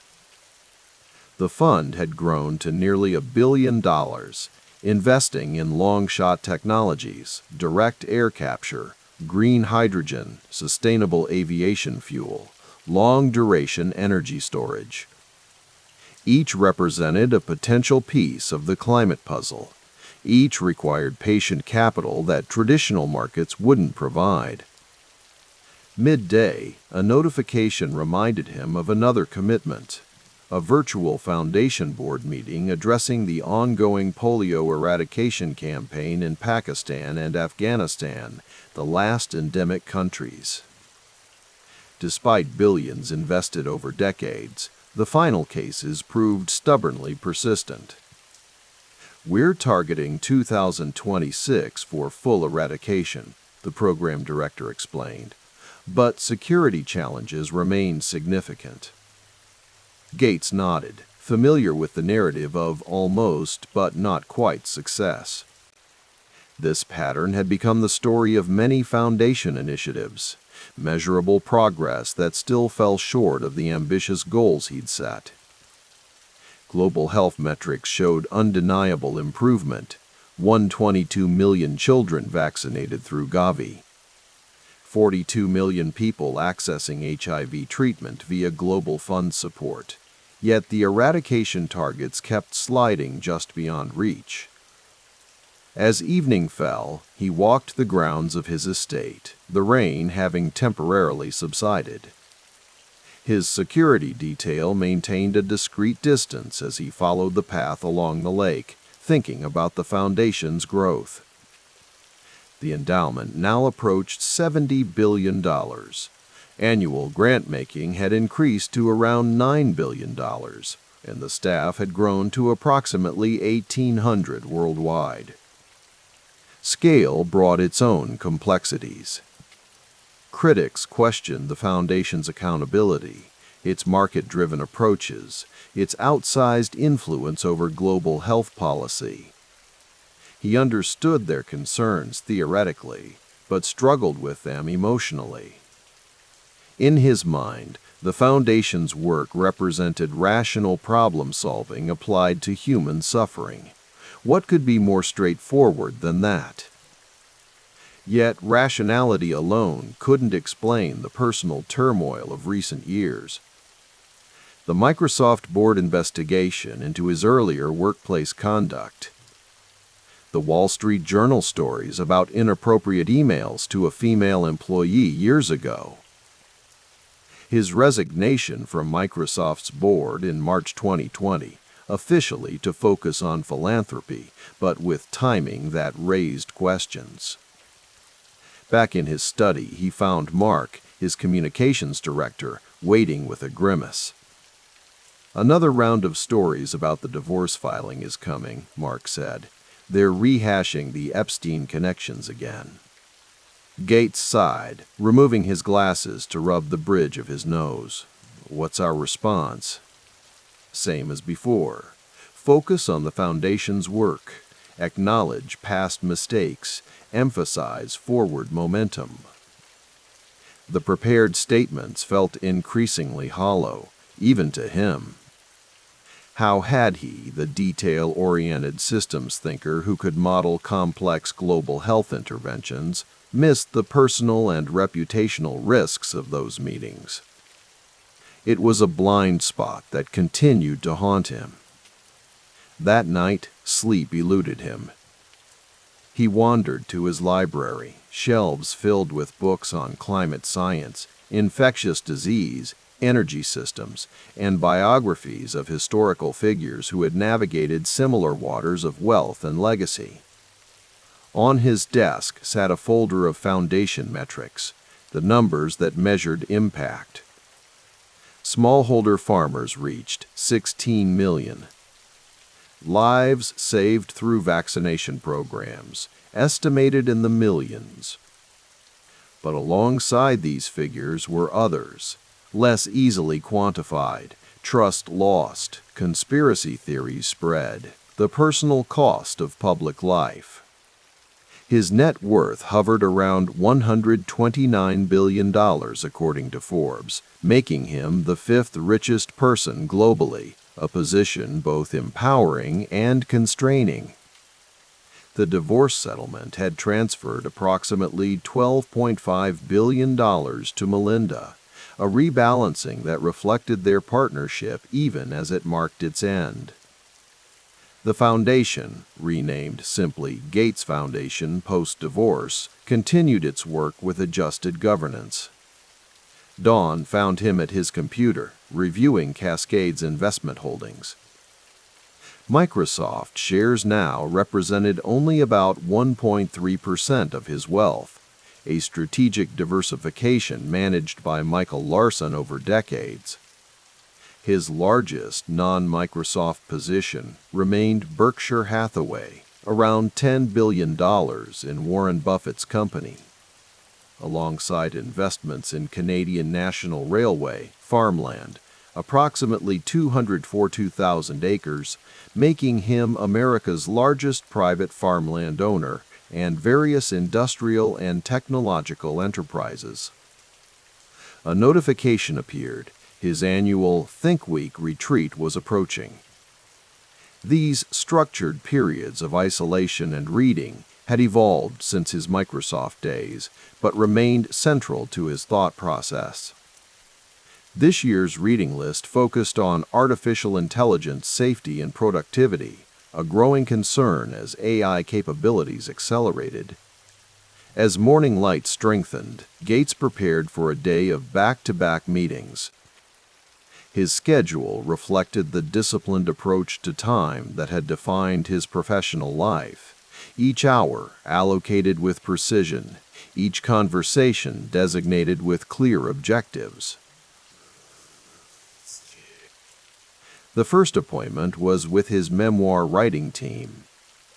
The Netflix documentary, Inside Bill's Brain, had provided one version of his story, but he remained conscious of legacy shaping the narrative that would outlive him. The Foundation's sunset clause, requiring it to spend down all assets within 20 years of his and Melinda's deaths, ensured his philanthropy would conclude, not continue, indefinitely. "I'm thinking about how to frame the climate work," he told the writing team. "It needs to connect back to the Foundation's global health focus, their interdependent issues." Later, his scientific advisors arrived to discuss Alzheimer's research, an area where Gates had increased personal funding since 2017. The disease represented a category of problems that had thus far resisted his analytical approach: complex, multifactorial, with unclear technological solutions. As they discussed biomarkers and clinical trials, Gates found himself contemplating the limits of his model. Some problems yielded to his formula of capital, technology, and measurement. Others, trust, inequality, political polarization, seemed to resist optimization, requiring something beyond algorithms and funding. That evening, as Rain returned to Seattle, Gates spoke by video with students from a Foundation-supported school program. These conversations energized him, young minds still unburdened by the cynicism that sometimes clouded his own thinking. Education remained his "we haven't cracked it" problem, especially in U.S. systems where billions invested had produced mixed results at best. A student asked about his biggest mistake, a question that appeared innocent but cut deep. Thinking technology alone could solve every problem, he answered after a thoughtful pause. Technical solutions need social context. Without trust, even the best innovations struggle to gain acceptance. After the call ended, Gates stood at his window watching the rain, contemplating the contradictions of his position. He was simultaneously a computing visionary who helped build the digital infrastructure of modern life, a symbol of monopolistic business practices from the Microsoft antitrust era, a philanthropist who had professionalized global health finance, and a case study in how private wealth could bypass democratic processes to shape policy. The systems engineer in him wanted clean metrics, problem solved, lives saved, technologies deployed. But the human reality was messier, filled with trust deficits, legitimate questions about accountability, and the complex emotions that accompanied extreme capability and wealth. His phone buzzed with a message from his climate team, a breakthrough in battery storage technology from one of their portfolio companies. A small victory in the larger battle against warming. He allowed himself a moment of satisfaction before turning to prepare for the next day's foundation strategy session.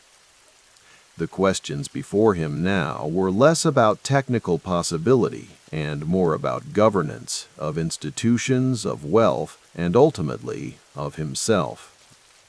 How would the foundation transition post, divorce? How could his climate investments accelerate beyond their current trajectory? What would be the defining narrative of his final chapters? As midnight approached, Gates closed his notebooks and prepared for bed. Tomorrow would bring another day of meetings, metrics, and the meticulous work of deploying billions against humanity's most persistent problems. The rain continued its steady rhythm against the windows, washing the world clean for another day of possibility and paradox.